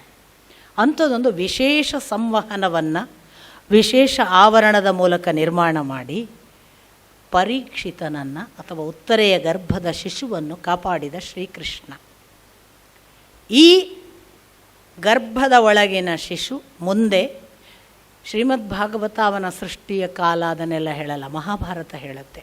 ಶ್ರೀಮದ್ ಭಾಗವತ ಸಂಪೂರ್ಣ ಅರ್ಥ ಆಗಬೇಕಾದ್ರೆ ಅತ್ತ ಮಹಾಭಾರತ ಓದಬೇಕು, ಇತ್ತ ವಿಷ್ಣು ಪುರಾಣ ಓದಬೇಕು, ಆ ಕಡೆ ಹರಿವಂಶ ಓದಬೇಕು. 4 ಓದಿದಾಗ ಶ್ರೀಮದ್ ಭಾಗವತ ಕಂಪ್ಲೀಟ್ ಆಗುತ್ತೆ. ಅಥವಾ ನಮಗೆ ಮಹಾಭಾರತ ಪೂರ್ಣ ತಿಳಿಬೇಕಾದರೂ ಇದು ಈ ಥರ 3 ಓದಬೇಕು. ಸಮಗ್ರ ತಿಳಿಬೇಕಾದ್ರೆ ಅಷ್ಟಾದಶ ಪುರಾಣ ಓದಬೇಕು, ಅದು ಬೇರೆ ಮಾತು. ಹೀಗೆ ಹೇಳಿದ ಕೂಡಲೇ ಗಾಬರಿ ಹುಟ್ಟಿಸ್ತೀನಿ, ಕಂಡಪಟ್ಟೆ ಓದಲಿಕ್ಕೆ ಹೇಳ್ತೀನಿ ಅಂತ. ಶಾಲೆಯ ಪರೀಕ್ಷೆ ಹಾಗೆ ಕಾಣಿಸಿದರೆ ಕ್ಷಮಿಸಿ, ಅದು ನನ್ನ ಉದ್ದೇಶ ಅಲ್ಲ. ಒಮ್ಮೆ ರುಚಿ ತಗೊಂಡ್ರೆ ಬಿಡಕ್ಕೆ ಬರಲ್ಲ, ರುಚಿ ತಗೊಳ್ಬೇಕಷ್ಟೆ. ನಮ್ಮಲ್ಲಿ ಏನಾಗಿದೆ ಅಂದರೆ, ನಮ್ಮ ಪರಂಪರೆ ಹಿಂದಿನ ಹಿರಿಯರೆಲ್ಲ, ನಾನು ಬಹಳ ದುಃಖದಿಂದ ಹೇಳೋದು, ಮನೆಯಲ್ಲಿ ಕೂತು ಮುಂಚೆ ಬಹುಶಃ 2 ಜನ್ರೇಷನ್, ನಮಗೆ ಬ್ರಿಟಿಷರು ಬರುವ ಪೂರ್ವದ ಹಿರಿಯರು ಬಹುಶಃ ಮನೇಲಿ ಕೂತು ಮಕ್ಕಳಿಗೆ ದಿನಾ ಮಹಾಭಾರತ ಪಾರಾಯಣ, ರಾಮಾಯಣ ಪಾರಾಯಣ ಮಾಡಿ ಕಥೆ ಹೇಳ್ತಿದ್ರು. ಅದು ಬ್ರಿಟಿಷರು ಬಂದಮೇಲೆ ನಮ್ಗೆ ಅದು ಕಡಿಮೆ ಅನ್ನಿಸಿ ಬಿಟ್ಟು ಹೋಯಿತು. ಮತ್ತು ನಾನು ನಿಮಗೆ ಇನ್ನೂ ಪ್ರಾಮಾಣಿಕವಾಗಿ ಹೇಳೋದು, ನಾವೇ ಓದ್ತೀವಂದರೆ ಸಾಧ್ಯವೂ ಆಗಲ್ಲ. ಯಾರೋ ಕೇಳೋರಿದ್ರೆ ಭಾಳ ಚೆನ್ನಾಗಿ ಓದ್ಬೋದು ಮಹಾಭಾರತ ರಾಮಾಯಣವನ್ನು. ಆದ್ದರಿಂದಲೇ ನೋಡಿ ಹಿಂದಿನ ಕಾಲದವರು ಅದನ್ನು ಹೀಗೆ ಹೇಳಲಿಕ್ಕೆ ಶುರು ಮಾಡಿದರು. ಹೇಳ್ತಾ ಹೇಳ್ತಾ ನಮಗೆ ಕಥೆ ಮುಟ್ಟಿಸ್ತಿದ್ರು. ಆ ಪರಂಪರೆಯೇ ನಿಂತು ಹೋಯ್ತಲ್ಲ. ಈಗ ಉಳಿದಿರೋದು ಇದೊಂದೇ ಪರಂಪರೆ. ಯಾರೋ ಉಪನ್ಯಾಸ ಮಾಡ್ತಾರೆ, ನೀವು ಕೇಳ್ತೀರಿ. ಎಲ್ಲಿ 3 ತಿಂಗಳು ಬೇಕು 1 ಗಂಟೆ ದಿನಕ್ಕೆ ಓದಿದರೆ ಶ್ರೀಮದ್ ಭಾಗವತ. ದಿನಕ್ಕೆ 1 ಗಂಟೆ ನಾನು ಓದಿದ್ರೆ, ಪಠ್ಯವನ್ನು ಹಿಡ್ಕೊಂಡು ಓದಿದ್ದನ್ನು ನಾನು ನಿಮಗೆ ಹೇಳೋದು, ದಿನಕ್ಕೆ 1 ಗಂಟೆ ನಾನು ಎದುರಿಗೆ ಕೂತವರಿಗಾಗಿ ಓದ್ತಿದ್ದೆ. 3 ತಿಂಗಳಿಗೆ ಮುಗೀತದೆ 9 ಸಂಪುಟ ನಿರಂತರ ಓದಿದರೆ, ಒಂದು ದಿನವೂ ಬ್ರೇಕ್ ಮಾಡದೆ, ಪಾಡ್ಯ ಬಿಟ್ಟು. ಅರ್ಥಾತ್ ನಾನು ಈಗ ನಿಮಗೆ ಹೇಳೋದು 7 ದಿನದಲ್ಲಿ ಎಷ್ಟು ಹೇಳಿರ್ಬೋದು ಯೋಚನೆ ಮಾಡಿ. 3 ತಿಂಗಳಲ್ಲಿ ಸಾಧ್ಯವಾಗುವ 1 ಗಂಟೆಯದನ್ನು ನಾನು ದಿನಕ್ಕೆ 1.5 ಗಂಟೆ ಹೇಳ್ತೇನೆ ಅಂದ್ಕೊಂಡ್ರೂ ಕೂಡ ಎಷ್ಟು ಹೇಳಿರ್ಬೋದು, ಅದರ ಕೆಲವು ಪ್ರಮುಖ ಅಂಶಗಳನ್ನು. ಸೊ ಇದು ಯಾಕೆ ನಾನು ನಿಮಗೆ ಹೇಳ್ತಿದ್ದೇನೆ ಅಂತಂದರೆ, ಶ್ರೀಕೃಷ್ಣನ ಆ ಒಂದು ಅನುಭವವನ್ನು ಆ ಶಿಶು ಅನುಭವಿಸಿತು ಅಂತ ಹೇಳಿದಷ್ಟಕ್ಕೆ ಭಾಗವತ ಮುಗಿಯುತ್ತೆ. ಅದು ಹುಟ್ಟಿತು ಹೇಗೆ, ಅದು ಹೇಗೆ ಹುಟ್ಟುವಾಗ ಅದರ ಅವಸ್ಥೆ ಇತ್ತು, ಇದು ನಮಗೆ ಭಾಗವತ ಹೇಳಲ್ಲ, ಮಹಾಭಾರತ ಹೇಳುತ್ತೆ. ಅಲ್ಲಿ ಹೇಳುತ್ತೆ ಹುಟ್ಟುವಾಗ ಮಗು ಅಳ್ಳಿಲ್ಲ, ಸತ್ತ ಶವದ ಹಾಗೆ ಇತ್ತು ಅಂತ.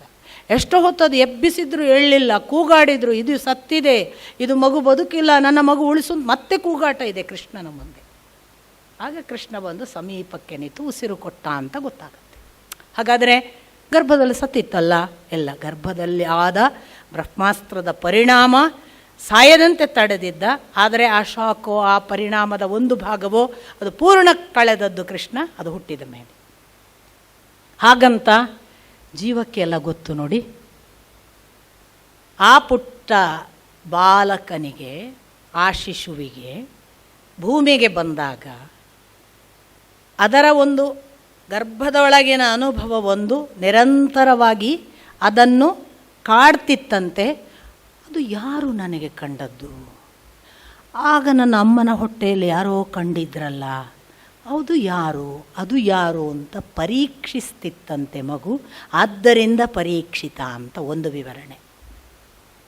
ನಮಗೆಲ್ಲರಿಗೂ, ನಾವೆಲ್ಲ ಪರೀಕ್ಷಿತರೇ, ನಮಗೆಲ್ಲರಿಗೂ ಭಗವಂತನ ದರ್ಶನ ಆಗಿದೆ. ಯಾಕೆಂದರೆ ಶ್ರೀಮದ್ ಭಾಗವತ ಸೃಷ್ಟಿ ಹೇಗಾಯಿತು ಅಂತ ಹೇಳುವಾಗ, ಗರ್ಭದೊಳಗೆ ಏನೇನು ಅನುಭವ ಅಂತ ಹೇಳುವಾಗ, ಸರಿಯಾಗಿ 7ನೇ ತಿಂಗಳಿಗೆ ಸ್ಮರಣಾಶಕ್ತಿ ಬಂದು ಮಗು, ಹೊಟ್ಟೆಯೊಳಗಿನ ಮಗು ಗೊತ್ತಾಗತ್ತಂತೆ, ನಾನು ಈ ಪೂರ್ವದಲ್ಲಿ ಏನೇನಾಗಿದ್ದೆ, ಯಾಕಾಗಿದ್ದೆ, ಏನೇನು ನನ್ನ ಕರ್ಮಫಲ, ನನ್ನ ಮುಂದೆ ಇರುವ ಭಗವಂತ ಯಾರು, ಎಲ್ಲವನ್ನು ಕಾಣತ್ತಂಥದ್ದು. ಆದರೆ 9ನೇ ತಿಂಗಳಿಗೆ ಅದು ಗರ್ಭದಿಂದ ಪ್ರಸವ ಆಗುತ್ತಲ್ಲ, ಅಲ್ಲಿಯವರೆಗೆ, ಆ 9 ತಿಂಗಳವರೆಗೆ ಅದು ಗುಡುಗುಡು ಗುಡುಗುಡು ಓಡೋದು ಯಾಕೆ ಅಂತ ಭಾಗವತ ವಿವರಣೆ ಮಾಡುತ್ತೆ ಕಪಿಲ ಮುಖಾಂತರ. ಕಪಿಲ ಒಂದು ಅವತಾರ, ನಿಮಗೆ ಮುಂದೆ ಎಲ್ಲ ನಾನು ಅದನ್ನು ಸೋದಾಹರಣವಾಗಿ ಹೇಳ್ತೀನಿ. ಒಳಗೆ, ಗರ್ಭದ ಒಳಗೆ 7ರ ನಂತರ ನೋಡಿ ಓಡಾಟ ಆರಂಭ ಆಗೋದು, ತಲೆ ಕೆಳಗೆ ಮೇಲೆ ಆಗಲಿಕ್ಕೆ ಶುರು ಆಗೋದು, ಎಲ್ಲ 7ರ ನಂತರ ಅಂತ ಆ ಕಾಲಕ್ಕೆ ಕಪಿಲ ಮುನಿ ಹೇಳಿದ್ದಾನೆ. ಈಗ ಸ್ಕ್ಯಾನ್ ಮಾಡಿದವರು ಹೇಳಿದ್ದಲ್ಲ, ಆಗಿನ ಕಾಲದ ಕಥೆ.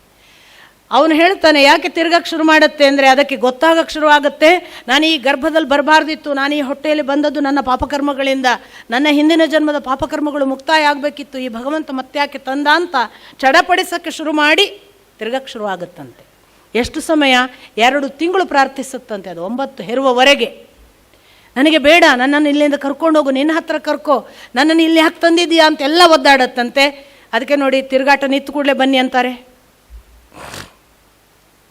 ತಿರುಗಾಟ ನಿಂತಿತ್ತು ಅಂದರೆ ಸತ್ತಿತ್ತು ಅಂತ ಅರ್ಥ, ಅದು ಕೂಗುದು ಬಿಟ್ಟಿತ್ತು ಅಂತ ಅರ್ಥ, ಭಗವಂತನ ಜೊತೆಗೆ ಮಾತಾಡುವುದು ಅದರ ಸಂವಹನ ಕಟ್ಟಾಯಿತು ಅಂತ ಅರ್ಥ, ಭಗವಂತ ಕರ್ಕೊಂಡ ಅಂತ ಅರ್ಥ. ಆದ್ದರಿಂದ ಕೂಗುವುದು ನಿರಂತರ, ಅದು ತಿರುಗುವುದು ಮಾಡ್ತಾ ಮಾಡ್ತಾ ಅಷ್ಟೆಲ್ಲ ಸ್ಮರಣೆ ಇತ್ತಲ್ಲ ಸ್ವಾಮಿ, ಎಲ್ಲೋ ಹೋಯ್ತು ಅಂತ ಕೇಳಿದರೆ ಬಹಳ ಸುಂದರವಾಗಿ ಕಪಿಲ ಹೇಳ್ತಾನೆ, ಅದು ನನ್ನ ಮಾಯೆ. ಏನು ಮಾಯೆ?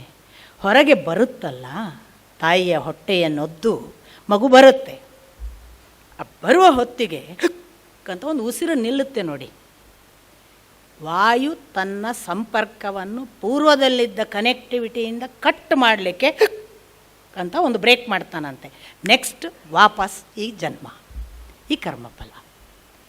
ಈ ಶೈಶವಾವಸ್ಥೆಯ ಮಗು ಉಂಟಲ್ಲ ಅಂತ ಮಾಡಿದರೂ ಕೂಡ ಅದಕ್ಕೆ ಸ್ಪಷ್ಟವಾಗಿ 9 ತಿಂಗಳು ಹತ್ರ ಆಗುವಾಗ ಆದ ಅನುಭವದ ಹಾಗೆ ಉಂಟಲ್ಲ. ಅದಕ್ಕೆ ಆಲ್ರೆಡಿ 7ರಿಂದ 9ನ ಸ್ಮರಣಾಶಕ್ತಿಯ ಅವಧಿಯಲ್ಲಿ ಕೃಷ್ಣ ದರ್ಶನ ಆಗಿದೆ. ನಮಗೆಲ್ಲ ಆಗಿದೆ, ನಮಗೆ ಮರ್ತೋಗಿದೆ, ಆದಾಗ ಮರೆತಿದೆ. ಆದ್ದರಿಂದ ನಾವು ಪರೀಕ್ಷಿತರೇ. ಅವನಿಗೆ ಯಾಕೆ ಆಯಿತು ನೋಡಿ, ಮತ್ತೆ ನೆನಪಾದದ್ದು ಅವನಿಗೆ ಎಲ್ಲಿ ಅಂತ ನೀವು ಮುಂದಿನ ಘಟನೆಯಲ್ಲಿ ಗೊತ್ತಾಗುತ್ತೆ. ನಮಗೂ ಅಂಥದ್ದೊಂದು ಘಟನೆ ಆದರೆ ನಮಗೂ ಗೊತ್ತಾಗುತ್ತೆ. ನಾವು 7ರ ತಿಂಗಳಲ್ಲಿ ಅವನನ್ನು ನೋಡಿದ್ದೇವೆ. ಈ ಪರೀಕ್ಷಿತ ಒಂದು ಆ ಕಾರಣಕ್ಕೆ ಅವನಿಗೆ ಪರೀಕ್ಷಿತ ಅನ್ನುವ ಹೆಸರಾದರೆ, ಕ್ಷೀಯತೆ, ಇಡೀ ವಂಶ ಕ್ಷೀಯತೆ, ಇನ್ನೇನು ವಂಶ ನಾಶವಾಗ್ತಿದೆ ಅನ್ನುವಾಗ ಹುಟ್ಟಿದವ. ಆದ್ದರಿಂದ ಪರೀಕ್ಷಿತ, ಪರಿರಕ್ಷಿತ, ಅವನು ರಕ್ಷಿಸ್ತಾನೆ ಇನ್ನು ಈ ವಂಶವನ್ನು. ಆ ಅರ್ಥದಲ್ಲೇ ಅವನು ಪರೀಕ್ಷಿತ. ಇನ್ನೊಂದು, ಅವನು ಹುಟ್ಟಿದ ಕೂಡಲೇ ಈ ರಾಜಪರಂಪರೆಯಲ್ಲಿ ಕುಂಡಲಿ ಬರೆಯುವುದು ತಕ್ಷಣ ಜ್ಯೋತಿಷಿಗಳನ್ನು ಕರೆದು, ಜ್ಯೋತಿಷಿಗಳು ಕುಂಡಲಿ ಬರೆದರಂತೆ ಈ ಮಗು ತುಂಬ ಒಳ್ಳೆಯ ರಾಜ್ಯಭಾರ ಮಾಡುತ್ತೆ, ಪಾಂಡವರ ಇಡೀ ವಂಶದ ಹೆಸರನ್ನು ಇನ್ನಿಲ್ಲದಂತೆ ಉಜ್ವಲವಾಗಿ ಬೆಳಗುತ್ತೆ. ಆದರೆ ಒಂದು ಹಾವು, ತಕ್ಷಕ ಅನ್ನುವ ಹಾವಿನ ಕಾರಣವಾಗಿ ಸಾಯುತ್ತೆ ಅಂತ. ಇದು ಆವಾಗ ಬರೆದ ಜ್ಯೋತಿಷ. ಇದು ಈ ಮಗುವಿಗೆ ಬೆಳೀತಾ ಬಂದ ಹಾಗೆ ಯಾರೋ ಹೇಳ್ತಿದ್ರು. ಆಗ ಅವನು ಆಚೆ ಒಮ್ಮೆ ಈಚೆ ಒಮ್ಮೆ ಹೋಗುವಾಗೆಲ್ಲ ಹಾವುಂಟ ಅಂತ ಪರೀಕ್ಷಿಸಿ ಹೋಗ್ತಿದ್ದಂತೆ. ಆದ್ದರಿಂದ ಪರೀಕ್ಷಿತ ಅಂತ 3ನೇದು. ಹಾಗಾದರೆ ಇದೆಲ್ಲ ಅನ್ವರ್ಥನಾಮಗಳಾದವು. ಹೆಸರು ಇತ್ತು. ಅವನು ದೇವರಿಂದ ರಕ್ಷಿಸಲ್ಪಟ್ಟವ. ಅವನ ನಿಜವಾದ ಹೆಸರು ದೇವರಾತ. ರಾತ ಅಂದರೆ ರಕ್ಷಿಸಲ್ಪಟ್ಟವ, ಮಹಾಪ್ರಾಣ ಅಲ್ಲ, ರಾತ. ದೇವರಾತ, ದೇವನಿಂದ ರಕ್ಷಿಸಲ್ಪಟ್ಟವ, ದೇವರಾತ ಅನ್ನುವ ಹೆಸರನ್ನು ಪಡೆದು ಹುಟ್ಟಿದವ. ವಿಷ್ಣುರಾತ ಅವನು. ಅವನ ಹೆಸರು ವಿಷ್ಣುರಾತ ಅಂತ ಅವರು ಇಟ್ಟಿದ್ರು. ಯಾಕೆ ಅವರಿಗೆ ಗೊತ್ತಿತ್ತು ಇವನು ವಿಷ್ಣುವಿನಿಂದ ರಕ್ಷಿಸಲ್ಪಟ್ಟವ. ವಿಷ್ಣುವನ್ನು ಕೃಷ್ಣನನ್ನು ಸಮನ್ವಯವಾಗಿ ಏಕಕಾಲಕ್ಕೆ ವಿಷ್ಣು ಅನ್ನುವಲ್ಲೆಲ್ಲ ಕೃಷ್ಣ ಅಂತ ಹೇಳಿ, ಕೃಷ್ಣನೇ ವಿಷ್ಣು, ವಿಷ್ಣುವೇ ಕೃಷ್ಣ ಅನ್ನುವಷ್ಟು ಸಮಾನಾರ್ಥಕವಾಗಿ ವೇದವ್ಯಾಸರು ಬಳಸ್ತಾರೆ. ಅದು ಯಾಕಿರಬಹುದು ಅನ್ನೋದನ್ನು ನಾನು ಆ ಬಳಿಕ ಅವತಾರಗಳು ಮುಗಿದಾಗ ನಿಮಗೆ ಸ್ಪಷ್ಟಪಡಿಸ್ತೇನೆ. ಯಾಕೆ ಕೃಷ್ಣನಿಗೆ ಮಾತ್ರ ಹಾಗೆ ಹೇಳಿದರು, ಉಳಿದ ಅವತಾರಗಳಿಗೆ ಯಾಕೆ ವಿಷ್ಣುವೇ ಅಂತ ಹೇಳಲಿಲ್ಲ, ವಿಷ್ಣುವಿನ ಅಂಶ ಅಂತ ಹೇಳ್ತಾರೆ, ಇದು ವಿಷ್ಣುವೇ ಕೃಷ್ಣ ಅಂತ ಯಾಕೆ ಹೇಳ್ತಾರೆ ಅನ್ನೋದು ಮುಂದೆ ನಿಮಗೆ ಅದು ಸ್ಪಷ್ಟ ಆಗುತ್ತೆ. ಇಂಥ ಪರೀಕ್ಷಿತ ಅಂತಿಂಥವನಲ್ಲ ನೋಡಿ. ಸಿಂಹಾಸನ ಪಡೆದು 36 ವರ್ಷಗಳ ಕಾಲ ಪಾಂಡವರು ಆಳಿದ್ದಾರೆ. ನಮ್ಮಲ್ಲಿ ಏನೋ ಒಂದು ಮಾತಿದೆಯಲ್ಲ, ಅಂತೂ ಇಂತೂ ಕುಂತಿ ಮಕ್ಕಳಿಗೆ ಅದು ತಪ್ಪು ತಿಳಿಬೇಡದು, ಕಮ್ಯುನಿಸ್ಟರು ಎಡಪಂಥೀಯರು ಮಾಡಿದ ಗಾದೆ. 36 ವರ್ಷ ಆಳಿದ್ದಾರೆ ಅವರು. ಅಂತೂ ಇಂತೂ ಕುಂತಿ ಮಕ್ಕಳಿಗೆ ಉಪವಾಸ ಅಂತಾಗಲಿ, ಅಂತೂ ಇಂತೂ ಕುಂತಿ ಮಕ್ಕಳಿಗೆ ರಾಜ್ಯ ಇಲ್ಲ ಅನ್ನೋದಾಗಲಿ ಸುಳ್ಳು ಮಾತು. ಇಷ್ಟೆಲ್ಲ ಹೋರಾಟ ಮಾಡಿ ಅವ್ರಿಗೇನಿಲ್ಲ ಅಂತ ಅವರು ಪದೇ ಪದೇ ನಮಗೆ ಹೇಳುವುದು ಹಾಗಲ್ಲ. 36 ವರ್ಷ ಆಳಿದ್ದಾರೆ. ಅವರೇನು ಉಪವಾಸ ಅಲ್ಲ, ಅವರೇನು ರಾಜ್ಯ ಇಲ್ಲದೇ ಇಲ್ಲ, ರಾಜ್ಯ ಆಳಿದ್ದಾರೆ. 36 ವರ್ಷ ಆಳಿದ್ದಾರೆ. ಇದು 36 ವರ್ಷ ಅನ್ನೋದನ್ನು ನಿಮಗೆ ಶ್ರೀಮದ್ ಭಾಗವತಲ್ಲಿ ಗೊತ್ತಾಗಲ್ಲ, ಮಹಾಭಾರತ ಓದಿದಾಗ ಗೊತ್ತಾಗುತ್ತೆ. ಹಾಗೆ ಏನೇನು ಘಟನೆಗಳಾಗಿದ್ದಾವೆ ಅನ್ನೋದನ್ನು 36 ವರ್ಷಗಳ ಘಟನೆಗಳ ವಿವರಣೆ ಕೂಡ ಇದೆ, ಅದು ಮಹಾಭಾರತದಲ್ಲಿ ಇದೆ.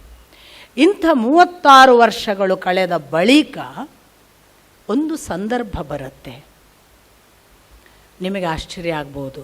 ಶ್ರೀಮದ್ ಭಾಗವತ ಪ್ರಾರಂಭ ಆಗೋದು ಶ್ರೀಕೃಷ್ಣನ ಅವತಾರ ಸಮಾಪ್ತಿಯ ಜೊತೆಗೆ. ಕೃಷ್ಣನ ಶೈಶವ, ಅವನ ಬಾಲಲೀಲೆ, ಅವನ ಬೆಳವಣಿಗೆ, ಅವನು ಮಾಡಿದ ಅನೇಕ ಉದ್ಧಾರದ ಕಥೆ, ಅವನ ಎಷ್ಟೊಂದು ನಮ್ಮ ಮೇಲೆ ಮಾಡಿದ ಪರಿಣಾಮಕಾರಿ ಚಿತ್ರಗಳು ಎಲ್ಲ ನಮಗೆ ಸಿಕ್ಕೋದು ಕೊನೆಯಲ್ಲಿ. ಅದು ದಶಮ ಸ್ಕಂಧ, ಏಕಾದಶ ಸ್ಕಂಧ ಬಂದಾಗ. ಆದರೆ ಪ್ರಥಮ ಸ್ಕಂಧವೋ ಇನ್ಯಾವುದರಲ್ಲೋ ಅವರು ಏಕಾಏಕಿ ನಮಗೆ ಕೃಷ್ಣನ ಅವತಾರ ಸಮಾಪ್ತಿಯ ಕಥೆಯನ್ನು ಹೇಳ್ತಾರೆ. ದೇವರನ್ನು, ಭಗವಂತನನ್ನು ಇನ್ನಿಲ್ಲದಂತೆ ಆರಾಧಿಸ್ತಿದ್ದ ಕಾಲಘಟ್ಟ. ಶ್ರೀಮದ್ ಭಾಗವತ ಆರಂಭ ಆಗುವ ಕಾಲಘಟ್ಟದಲ್ಲಿ ಇದ್ದಕ್ಕಿದ್ದ ಹಾಗೆ ನಮಗೆ ಕೊಡುವುದು ಚಿತ್ರಣ, ಅರ್ಜುನ ಅತ್ತುಕೊಂಡು ಬಂದ ಅನ್ನುವುದನ್ನು. ವಿದುರ ಒಂದು ಕಡೆ ತೀರ್ಥಯಾತ್ರೆ ಮುಗಿಸಿ ಯುದ್ಧ ಸಮಾಪ್ತಿಯಾದ ಬಳಿಕ ಎಷ್ಟೋ ಕಾಲದ ನಂತರ ಅರಮನೆಗೆ ಬಂದಿದ್ದಾನೆ. ಅವನು ಯುದ್ಧ ಯಾಕೆ ಮಾಡಲಿಲ್ಲ ನಿಮಗೆ ಗೊತ್ತು. ವಿದುರ ಒಬ್ಬನೇ ಸತ್ಯವನ್ನು ನಿಷ್ಠುರವಾಗಿ ರಾಜ ಮತ್ತೊಬ್ಬ ಅನ್ನುವ ಭಯವಿಲ್ಲದೆ ಹೇಳಿದವ. ಅದಕ್ಕೆ ನಮ್ಮಲ್ಲೊಂದೇನು ಪರಿಪಾಠ ಅಂದರೆ ಭೀಷ್ಮರನ್ನು ಬೈಯೋದು, ದ್ರೋಣಾಚಾರ್ಯರನ್ನು ಬೈಯೋದು, ಅಥವಾ ಭೀಷ್ಮರನ್ನು ಪ್ರಮುಖವಾಗಿ ಬೈಯೋದು. ವಿದುರನಿಗೆ ಹೇಳೋಕ್ಕಾಯ್ತು, ಭೀಷ್ಮರಿಗೆ ಯಾಕೆ ಹೇಳೋಕ್ಕಾಗಲಿಲ್ಲ? ದ್ರೌಪದಿ ಅಷ್ಟು ಬೊಬ್ಬೆ ಇಡುವಾಗ ಅಲ್ವಾ ನಮ್ಮಲ್ಲೆಲ್ಲರ ಆರ್ಗ್ಯುಮೆಂಟ್. ಭೀಷ್ಮರಿಗೆ ಹೇಳದೇ ಇರುವ ಒಂದು ಉಭಯ ಸಂಕಟವಿತ್ತು, ವಿದುರನಿಗೆ ಇರಲಿಲ್ಲ. ಏನು ಉಭಯ ಸಂಕಟ? ಊಟಕ್ಕೆ ಬಿದ್ದಿದ್ದ ಅಂತ ನೀವು ಕೇಳ್ಬೋದು. ಅದಲ್ಲ, ಅದೊಂದೇ ರೀಸನ್ ಅಲ್ಲ. ನೋಡಿ, ದ್ರೌಪದಿ ಕೇಳಿದ್ದು ಏನು ನ್ಯಾಯ? ನನ್ನನ್ನು ಧರ್ಮರಾಯ ಅಡವಿಟ್ಟಿದ್ದಾನೆ ಅಂತ ನೀವು ಹೇಳ್ತೀರಿ. ಧರ್ಮರಾಯನಿಗೆ ತಾನೇ ಸೋತಿದ್ದಾನೆ. ತನ್ನನ್ನು ಸೋತುಕೊಂಡ ಧರ್ಮರಾಯನಿಗೆ ನನ್ನನ್ನು ಅಡವಿಡುವ ಹಕ್ಕು ಇದೆಯಾ? ಪ್ರಶ್ನೆ ದ್ರೌಪದಿಯದ್ದು. ಹೇಳಿ, ನೀವು ಬಲ್ಲವರಿದ್ದೀರಿ, ನೀವು ತಿಳಿದ ಜ್ಞಾನಿಗಳು, ಬಲ್ಲವರು, ಹಿರಿಯರು, ಇಷ್ಟು ದೊಡ್ಡ ಸಭೆ ಇದೆ, ನನಗೆ ಉತ್ತರಿಸಿ.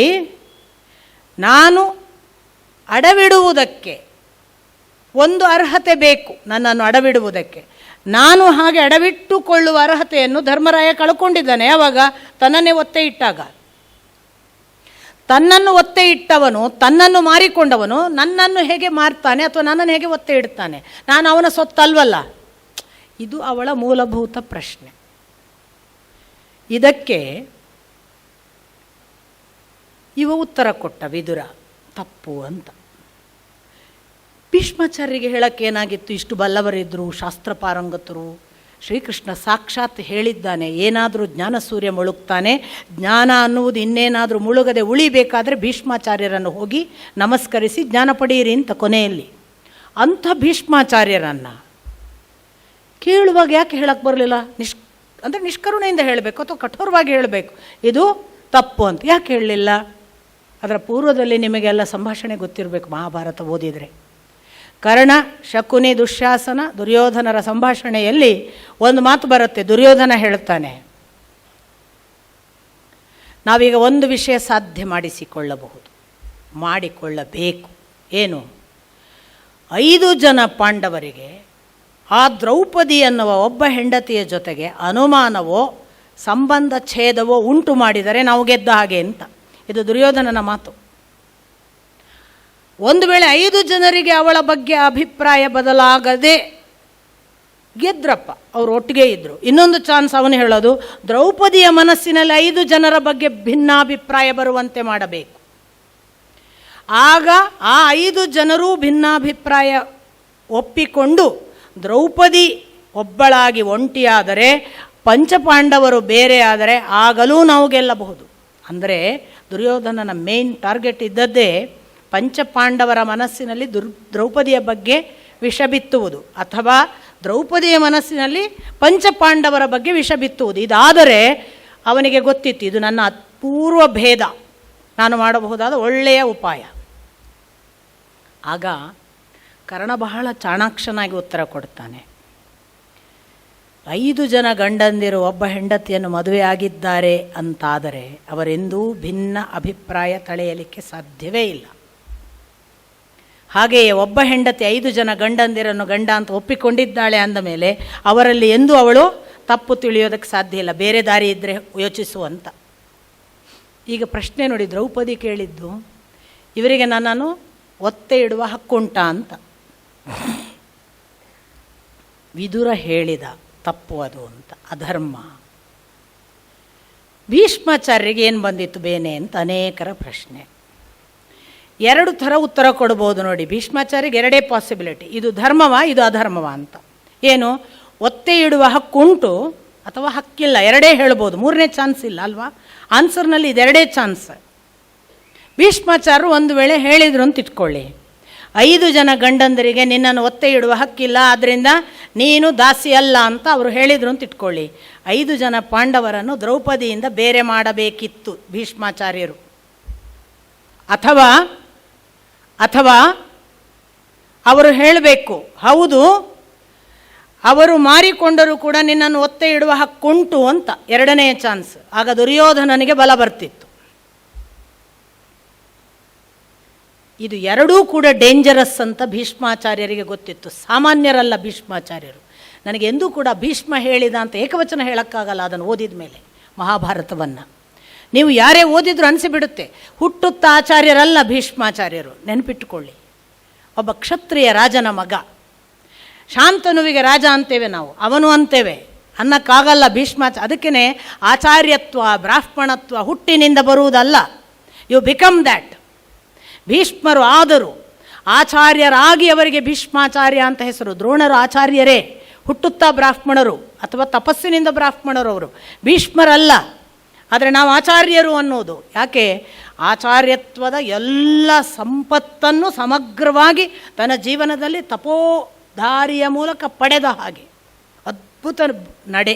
ನೋಡಬೇಕು ಜೀವನವನ್ನು, ಪ್ರತಿ ಕ್ಷಣವನ್ನು ನೋಡಬೇಕು ಭೀಷ್ಮಾಚಾರ್ಯರದ್ದು. ಹಾಗಾಗಿ ಅವರಿಗೆ ಗೊತ್ತಿತ್ತು ಪಾಂಡವ ದ್ರೌಪದಿಯ ನಡುವೆ ಭೇದವೂ ಬರಬಾರದು, ಅತ್ತ ದುರ್ಯೋಧನನಿಗೆ ಬಲ ಬರಬಾರದು. ಅವ್ರು ಏನು ಮಾಡಬೇಕು?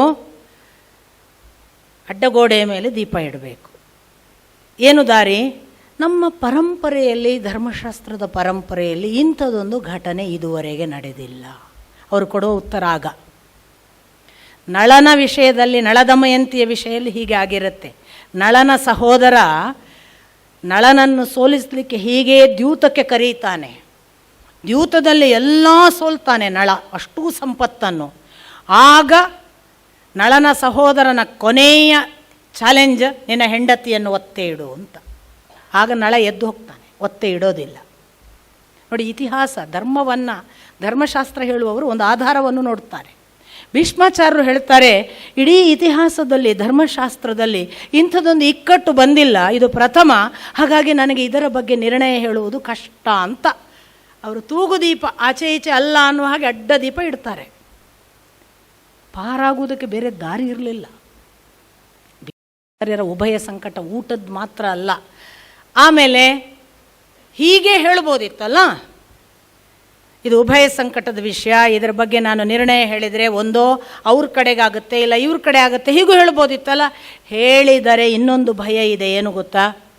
ವಿದುರ ಹೇಳಿದರೆ ಶಾಸನವಾಗುವುದಿಲ್ಲ, ಅವನೊಬ್ಬ ಸಾಮಾನ್ಯ. ಅವರಿಗೆ ಭೀಷ್ಮಾಚಾರ್ಯರು ಅಂದರೆ, ಈಗ ನಮ್ಮಲ್ಲಿ ಹೇಗೆ ಅಂದರೆ, ಮೋದಿ ಹೇಳಿದರೆ ಶಾಸನ ಆಗುತ್ತೆ, ನಾನು ಇಲ್ಲಿ ಕೂತ್ಕೊಂಡು ನಾಳೆಯಿಂದ ಎಲ್ಲರೂ ಹೀಗೆ ಮಾಡಿ ಅಂದರೆ ಎಲ್ಲಿ ಶಾಸನ ಆಗುತ್ತೆ?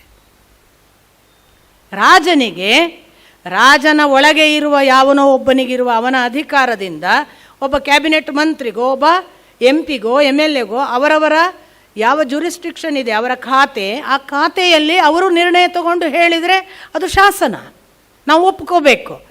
ಶಾಸನವನ್ನು ಹೇಳುವ ರಾಜನನ್ನು ಬಿಟ್ಟು ಅವನ PA ಹೇಳಿದರೆ ಅಥವಾ ಅವನ ಯಾವುದೋ ಇನ್ನೊಬ್ಬ ಅಸಿಸ್ಟೆಂಟ್ ಹೇಳಿದರೆ ಆಗೋದಿಲ್ಲ. ವಿದುರರಿಗೆ ಅಷ್ಟು ದೊಡ್ಡ ಸ್ಥಾನಮಾನ ಇರಲಿಲ್ಲ.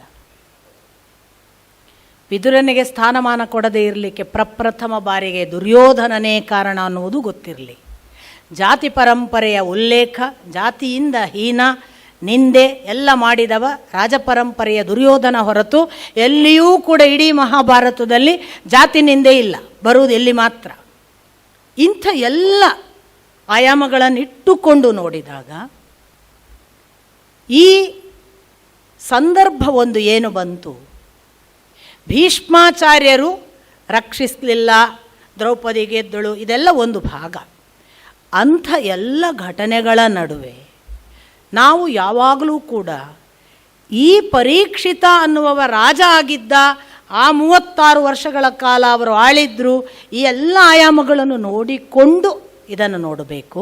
ಮತ್ತು ಪರೀಕ್ಷಿತ ಹಾಗೆ ರಾಜನಾಗುವಾಗ ನಾನು ಹೇಳಿದೆ, ಕೃಷ್ಣನ ಅವತಾರ ಸಮಾಪ್ತಿಯನ್ನು ಪ್ರಥಮ ಹೇಳಿದರು, ಆ ಮೂಲಕ ಭಾಗವತವನ್ನು ಇಂಟ್ರೊಡ್ಯೂಸ್ ಮಾಡಿದರು ಅಂತ ಹೇಳಬೇಕಾದ್ರೆ ಏನು ಕಾರಣ? ಈ ಎಲ್ಲ ಕಥೆಗಳು ಇವೆ ಶ್ರೀಮದ್ ಭಾಗವತದಲ್ಲಿ. ಆರಂಭದಲ್ಲೇ ಈ ಥರ ನಿಮ್ಮನ್ನು ಅಲ್ಲಿ ಇಲ್ಲಿ ಓಡಾಡಿಸ್ತಾರೆ. ಇದು ಯಾಕೆ ಅಲ್ಲಿ ಇಲ್ಲಿ ಓಡಾಡಿಸ್ತಾರೆ? ಒಂದು ಕಡೆ ಅದನ್ನು ಹೇಳ್ತಾರೆ, ಇನ್ನು ಕಡೆ ಇದು ಹೇಳ್ತಾರೆ. ಆಯಿತು, ಏಕಾಏಕಿ ಅರ್ಜುನ ವಿದುರನ ಮುಂದೆ, ಇಬ್ಬರ ಮುಂದೆ ಒಂದು ದೊಡ್ಡ ಘಟನೆ ನಡೆದು ಹೋದದ್ದನ್ನು ವಿವರಿಸ್ತಾರೆ. ಯಾಕೆ ವಿದುರ ಯುದ್ಧ ಮಾಡಲಿಲ್ಲ? ಈ ಎಲ್ಲ ಕಾರಣ. ಯುದ್ಧ ಮಾಡದೇ ಇರಲಿಕ್ಕೆ ಕಾರಣ ಏನು ಅಂದರೆ, ಆ ಥರ ವಿದುರ ದ್ರೌಪದಿಯನ್ನು ಸಮರ್ಥಿಸಿ ಹೇಳಿದಾಗ ಮತ್ತು ಸಂಧಾನದ ಅನೇಕ ಸಂದರ್ಭಗಳಲ್ಲಿ ನೇರ ವಿರೋಧವನ್ನು ವ್ಯಕ್ತಪಡಿಸಿದ್ದರಿಂದ ದುರ್ಯೋಧನನಿಗೆ ಸಿಕ್ಕಾಪಟ್ಟೆ ಕೋಪ ಇತ್ತು ವಿದುರನ ಮೇಲೆ. ಈ ದಾಸಿಯ ಮಗನನ್ನು ಅವನಿಗೆ ಯಾರು ಕೊಟ್ಟಿದ್ದಾರೆ ಹಕ್ಕು? ಅವನು ನೋಡಿ ನಮ್ಮ ಕುರಿತು ಆಡುವ ಮಾತುಗಳನ್ನು, ದಬ್ಬಿ ಆಚೆಗೆ ಹೊರಗೆ ಅಂತ ಮಾತಾಡ್ತಾನೆ ದುರ್ಯೋಧನ. ಒಂದು ದೃಷ್ಟಿಯಿಂದ ಸಾಕ್ಷಾತ್ ಚಿಕ್ಕಪ್ಪ. ಹಾಗೆ ಹೇಳಿದಾಗ ವಿದುರನಿಗೆ ಗೊತ್ತಾಗುತ್ತೆ, ಇವನಿಗೆ ಸಂಧಾನದ ಮಾತುಕತೆಯ ದೊಡ್ಡವರ ಸಲಹೆಯನ್ನು ಕೇಳುವ ಮನಸ್ಸಿಲ್ಲ, ಇವನ ಜೊತೆಗೆ ಯುದ್ಧ ಮಾಡುವುದಕ್ಕೆ ನನಗೆ ಮನಸ್ಸಿಲ್ಲ, ನಾನು ಹೊರಡಬೇಕು ಅಂತ ತೀರ್ಮಾನ ಮಾಡಿ ಅವನು ತೀರ್ಥಯಾತ್ರೆಗೆ ಹೋಗಿರ್ತಾನೆ. ಹೇಗೆ ಹೋದ ಅಂತ ವ್ಯಾಖ್ಯಾನಕಾರರು ಒಂದು ಸಣ್ಣ ಟಿಪ್ಪಣಿ ಕೊಡ್ತಾರೆ. ಹೇಗೆ ಹೋದ ಅಂದರೆ, ಹೋದನಂತೆ ಅರಮನೆಯ ಮುಖ್ಯದ್ವಾರದಲ್ಲಿ ತನ್ನ ಕೈಯಲ್ಲಿದ್ದ ಬಿಲ್ಲು ಬಾಣವನ್ನು ಇಟ್ಟು ಹೋದ ಅಂತ. ಅದಕ್ಕೆ ವ್ಯಾಖ್ಯಾನಕಾರರ ಟಿಪ್ಪಣಿ ಏನು ಅಂದರೆ, ಯಾಕೆ ಬಿಲ್ಲು ಬಾಣ ಇಟ್ಟ? ದುರ್ಯೋಧನನಿಗೆ ಮೊದಲು ಸಂಶಯ ಬರ್ತಿತ್ತಂತೆ, ಇವ ಹೋಗಿ ಪಾಂಡವರನ್ನು ಸೇರ್ತಾನೆ ಅಂತ. ನಾನು ಯುದ್ಧವೇ ಮಾಡೋದಿಲ್ಲಯ್ಯ, ನಿನ್ನೊಟ್ಟಿಗಲ್ಲ, ನಾನು ಯಾರೊಟ್ಟಿಗೂ ಯುದ್ಧ ಮಾಡೋದಿಲ್ಲ ಅಂತ ತೋರಿಸೋಕ್ಕೋಸ್ಕರ ಈಗ ಯುದ್ಧಕ್ಕೆ ಧಿಕ್ಕಾರ ಅಂತ ಬಿಟ್ಟು ಹೋಗಿದ್ದ ಅಂತ.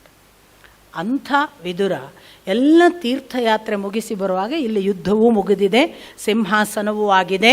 ಸಿಂಹಾಸನದ ನಂತರ 36 ವರ್ಷಗಳೂ ಕಳೆದಿವೆ ಅಂತ ನಾವು ಭಾವಿಸಬೇಕು. ಸುಮಾರಾಗಿ 34 ವರ್ಷ ಕಳೆದಿದೆ ಅಂದ್ಕೊಳ್ಳೋಣ ವಿದುರ ಬರುವಾಗ. ಯಾಕೆಂದರೆ ಧೃತರಾಷ್ಟ್ರಾದಿಗಳು ಸತ್ತು 2 ವರ್ಷದ ನಂತರ ನಮಗೆ ಕೃಷ್ಣನ ಅವತಾರ ಸಮಾಪ್ತಿಯ ಕತೆ ಮಹಾಭಾರತ ಹೇಳುತ್ತೆ.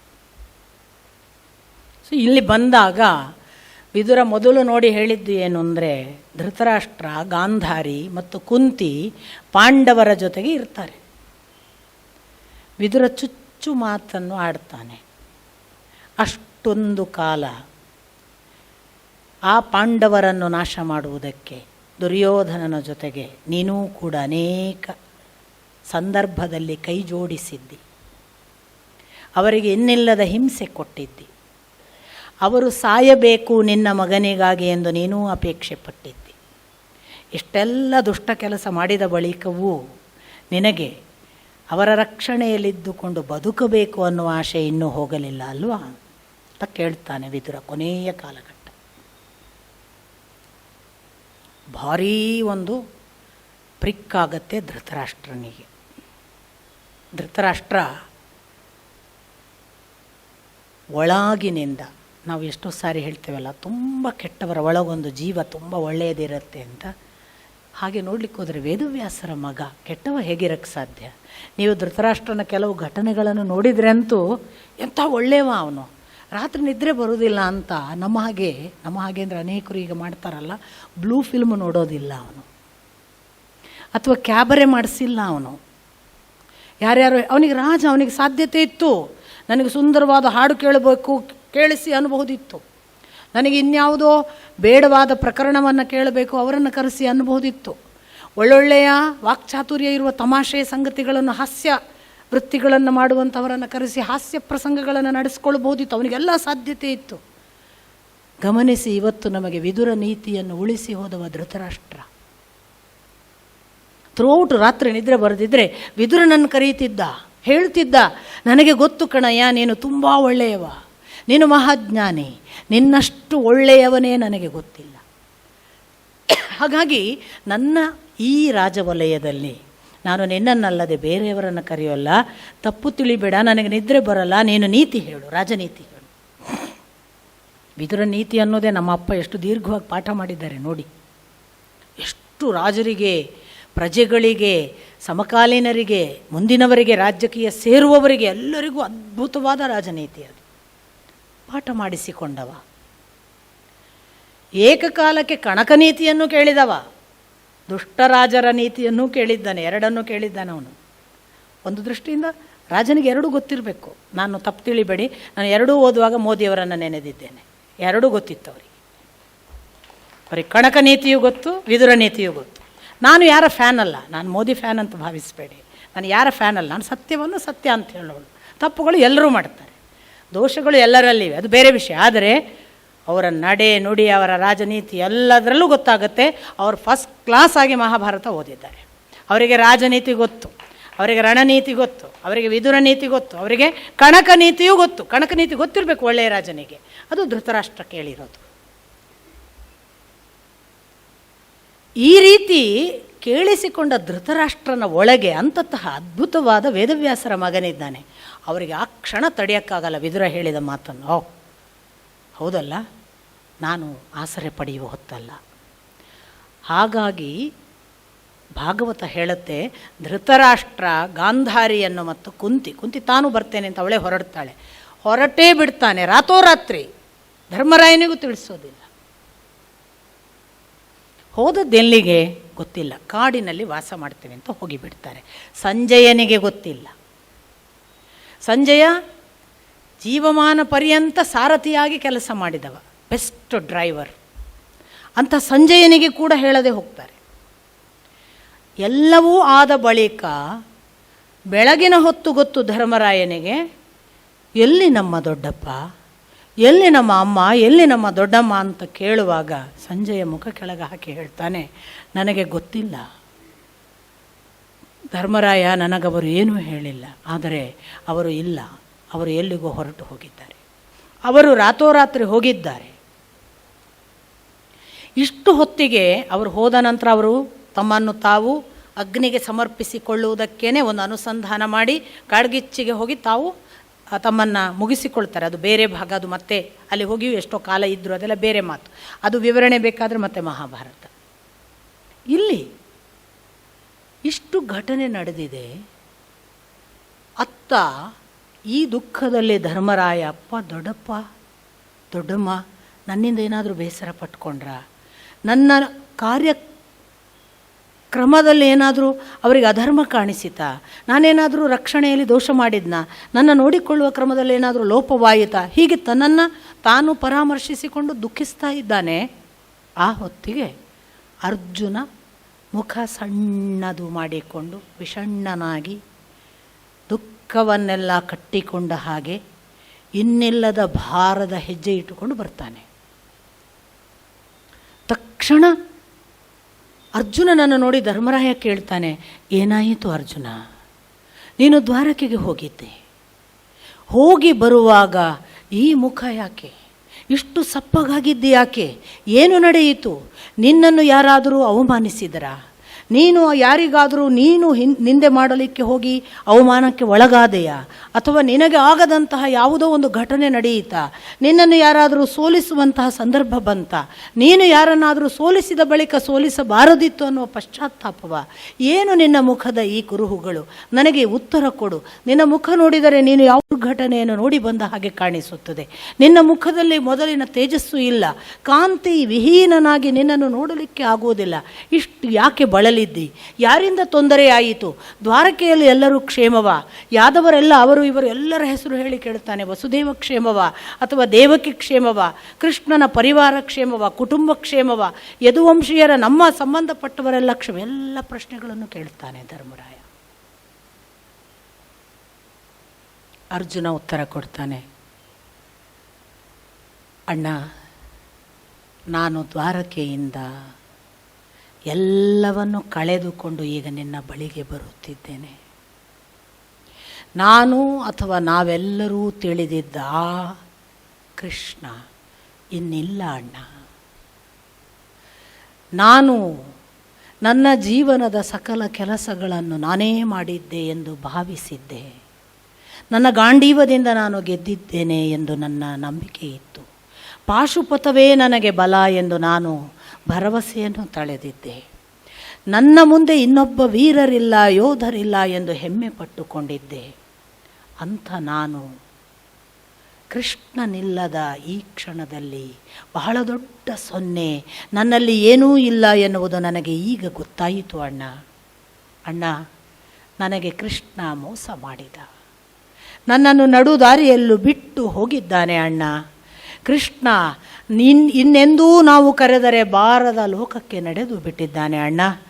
ಅವನು ನನಗೆ ಮೋಸ ಮಾಡಿದ, ಅವನಿಲ್ಲದ ನಾನು, ನನ್ನ ಕೈಯಲ್ಲಿ ಗಾಂಡೀವ ಇದ್ದೂ ಕೂಡ ದಾರಿಯಲ್ಲಿ ದ್ವಾರಕೆಯ ಎಲ್ಲ ಅಳಿದುಳಿದ ಸ್ತ್ರೀಯರನ್ನು ರಕ್ಷಿಸಬೇಕು ಎಂದು ಕೃಷ್ಣ ಕೊಟ್ಟ ಆದೇಶವನ್ನು ನಡೆಸುವುದಕ್ಕಾಗಿ ಅಷ್ಟೂ ಸ್ತ್ರೀಯರ ಜೊತೆಗೆ ದಾರಿಯಲ್ಲಿ ಬರುತ್ತಿದ್ದಾಗ ಯಕಶ್ಚಿತ್ ದರೋಡೆಕೋರರಿಂದ ನಾನು ಸೋತು ಹೋದೆನಣ್ಣ.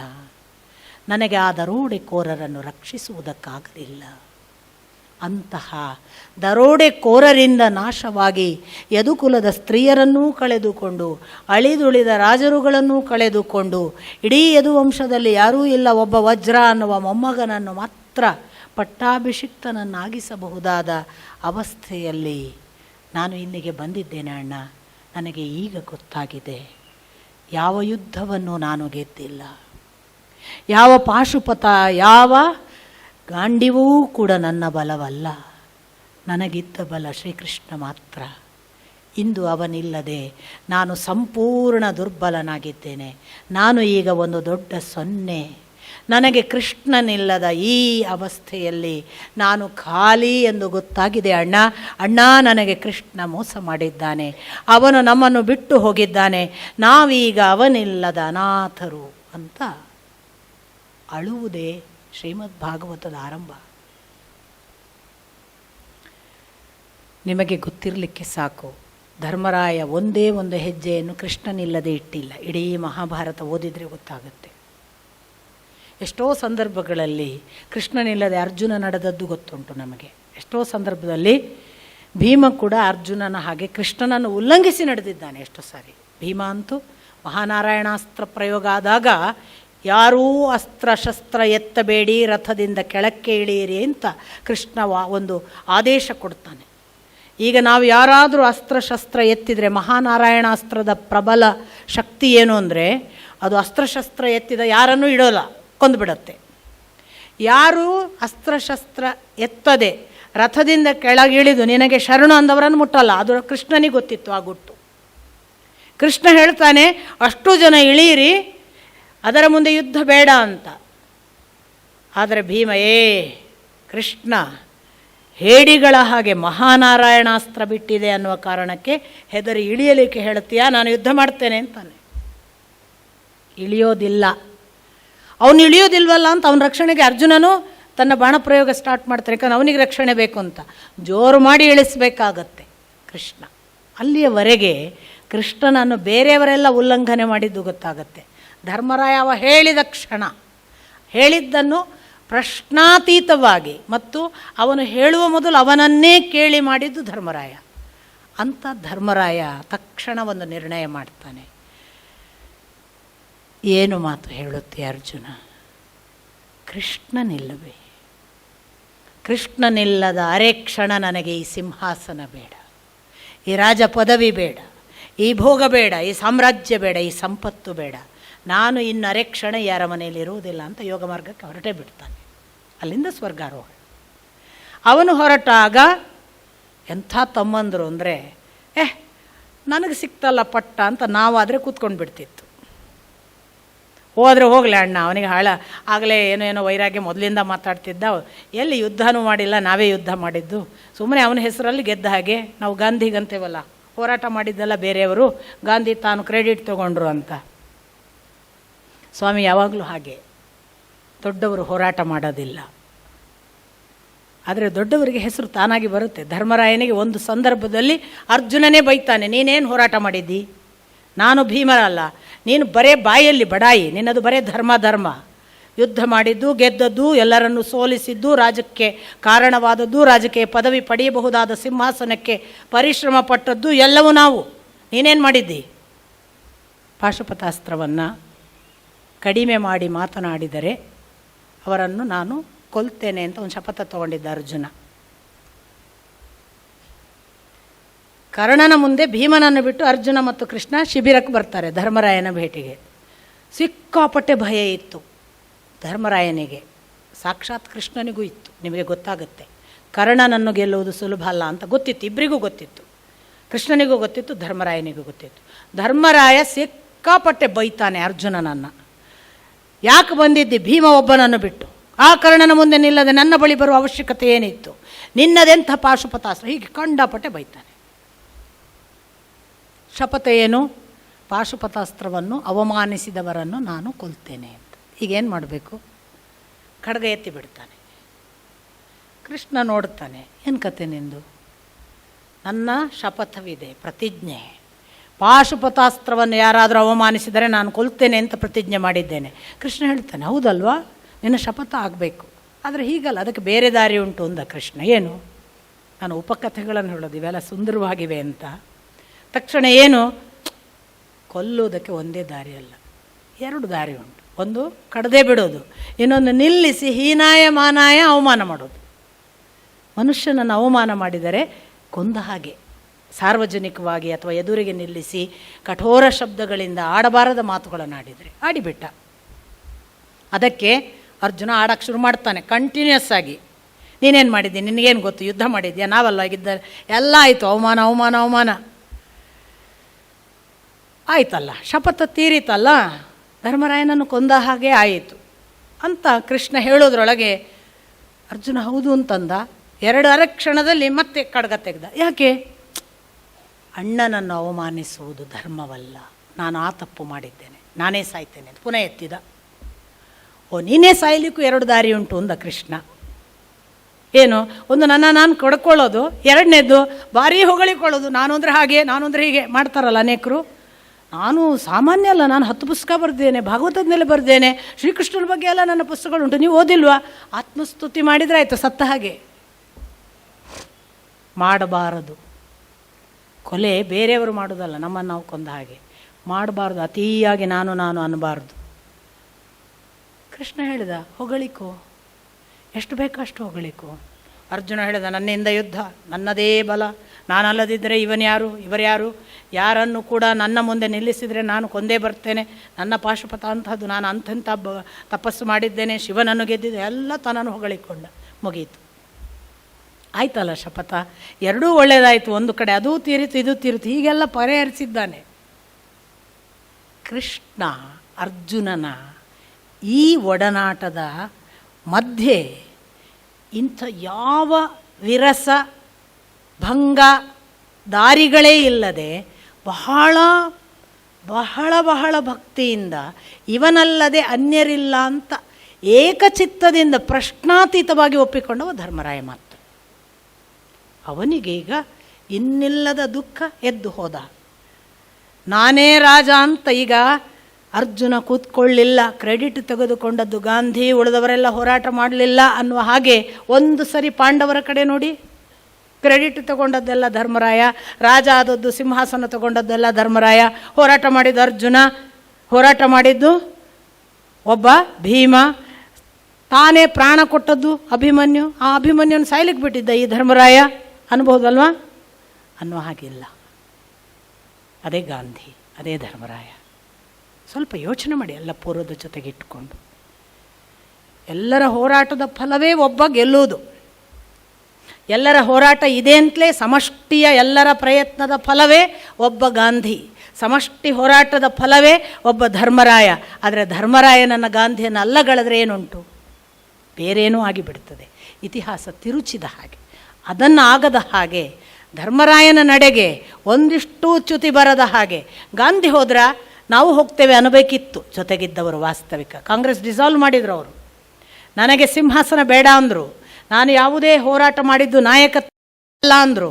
ನಾನು ಸಿಂಹಾಸನವನ್ನು ಪಡೆದು ಸ್ವಾತಂತ್ರ್ಯ ಪಡೆದ ಮೇಲೆ ಪ್ರಧಾನಮಂತ್ರಿ ಆಗಲಿಕ್ಕೆ ಬಂದವನಲ್ಲ ಅಂತ ವೆರಿ ನೆಕ್ಸ್ಟ್ ಮೊಮೆಂಟ್ ಡಿಕ್ಲೇರ್ ಮಾಡಿದರು. ಜೊತೆಗಿದ್ದವರು ಮಾಡಬೇಕಿತ್ತು, ಹೋಗಬೇಕಿತ್ತು. ಹೋಗದೆ ಉಳಿದ್ರಲ್ಲ, ಅವರಿಂದ ಅನಾಹುತ ಆಯಿತು. ಹೋದರು ನೋಡಿ, ಧರ್ಮರಾಯನ ಬೆನ್ನು ಹತ್ತಿ ಹೊರಟೇ ಬಿಟ್ಟರು. ಅರ್ಜುನ ಹೋಗಿ ಪಟ್ಟದಲ್ಲಿ ಕೂತ್ಕೊಳ್ಳಿಲ್ಲ, ಭೀಮ ಕೂತ್ಕೊಳ್ಳಿಲ್ಲ, ನಡೆದೇ ಬಿಟ್ಟರು. ಭೀಮಸೇನ, ಅರ್ಜುನ, ನಕುಲ ಸಹದೇವರ ಜೊತೆಗೆ ಸ್ವರ್ಗಾರೋಹಣಕ್ಕೆ ಹೋದರು ಅಂತ ಒಂದು ಕಡೆ ಭಾಗವತ ಹೇಳುತ್ತೆ. ಇನ್ನೊಂದು ಕಡೆ ಶ್ರೀಕೃಷ್ಣ ತನ್ನ ದ್ವಾರಕೆಯ ಪ್ರಭಾಸದಲ್ಲಿ ಅರಳಿ ಮರದ ಕೆಳಗೆ ಹೀಗೆ ತನಗೆ ಹೋಗಬೇಕು ಅನ್ನಿಸಿ ಜರ ಅನ್ನುವ ಒಬ್ಬ ಬೇಟೆಗಾರನ ಬಾಣಕ್ಕೆ ತನ್ನ ಪಾದದ ಹೆಬ್ಬೆಟ್ಟನ್ನು ಕಿವಿಯ ಹಾಗೆ ಕಾಣಿಸಿ ತಾನೇ ಕರೆದ ಹಾಗೆ ಮಾಡಿ ಆ ಬಾಣದಿಂದ ನಟ್ಟಿಸಿಕೊಂಡು ನೆಪ ಮಾಡಿಕೊಂಡು, ಸಾಯಲಿಕ್ಕೆ ಅಥವಾ ದೇಹ ಬಿಡಲಿಕ್ಕೆ ಒಂದು ನೆಪ ಬೇಕಲ್ಲ, ನೆಪ ಮಾಡಿಸಿಕೊಂಡು ತನ್ನ ಅವತಾರವನ್ನು ಸಮಾಪ್ತಿ ಮಾಡಿದ. ಅದಕ್ಕೇನು ಕಾರಣ? ಆ ಬಳಿಕ ಯಾರು? ಈ ಎಲ್ಲ ಪ್ರಶ್ನೆಗಳನ್ನು ಭಾಗವತ ಮತ್ತೆ ವಿವರಿಸುತ್ತೆ. ನಾಳೆ ನೋಡೋಣ. ನಮಸ್ಕಾರ.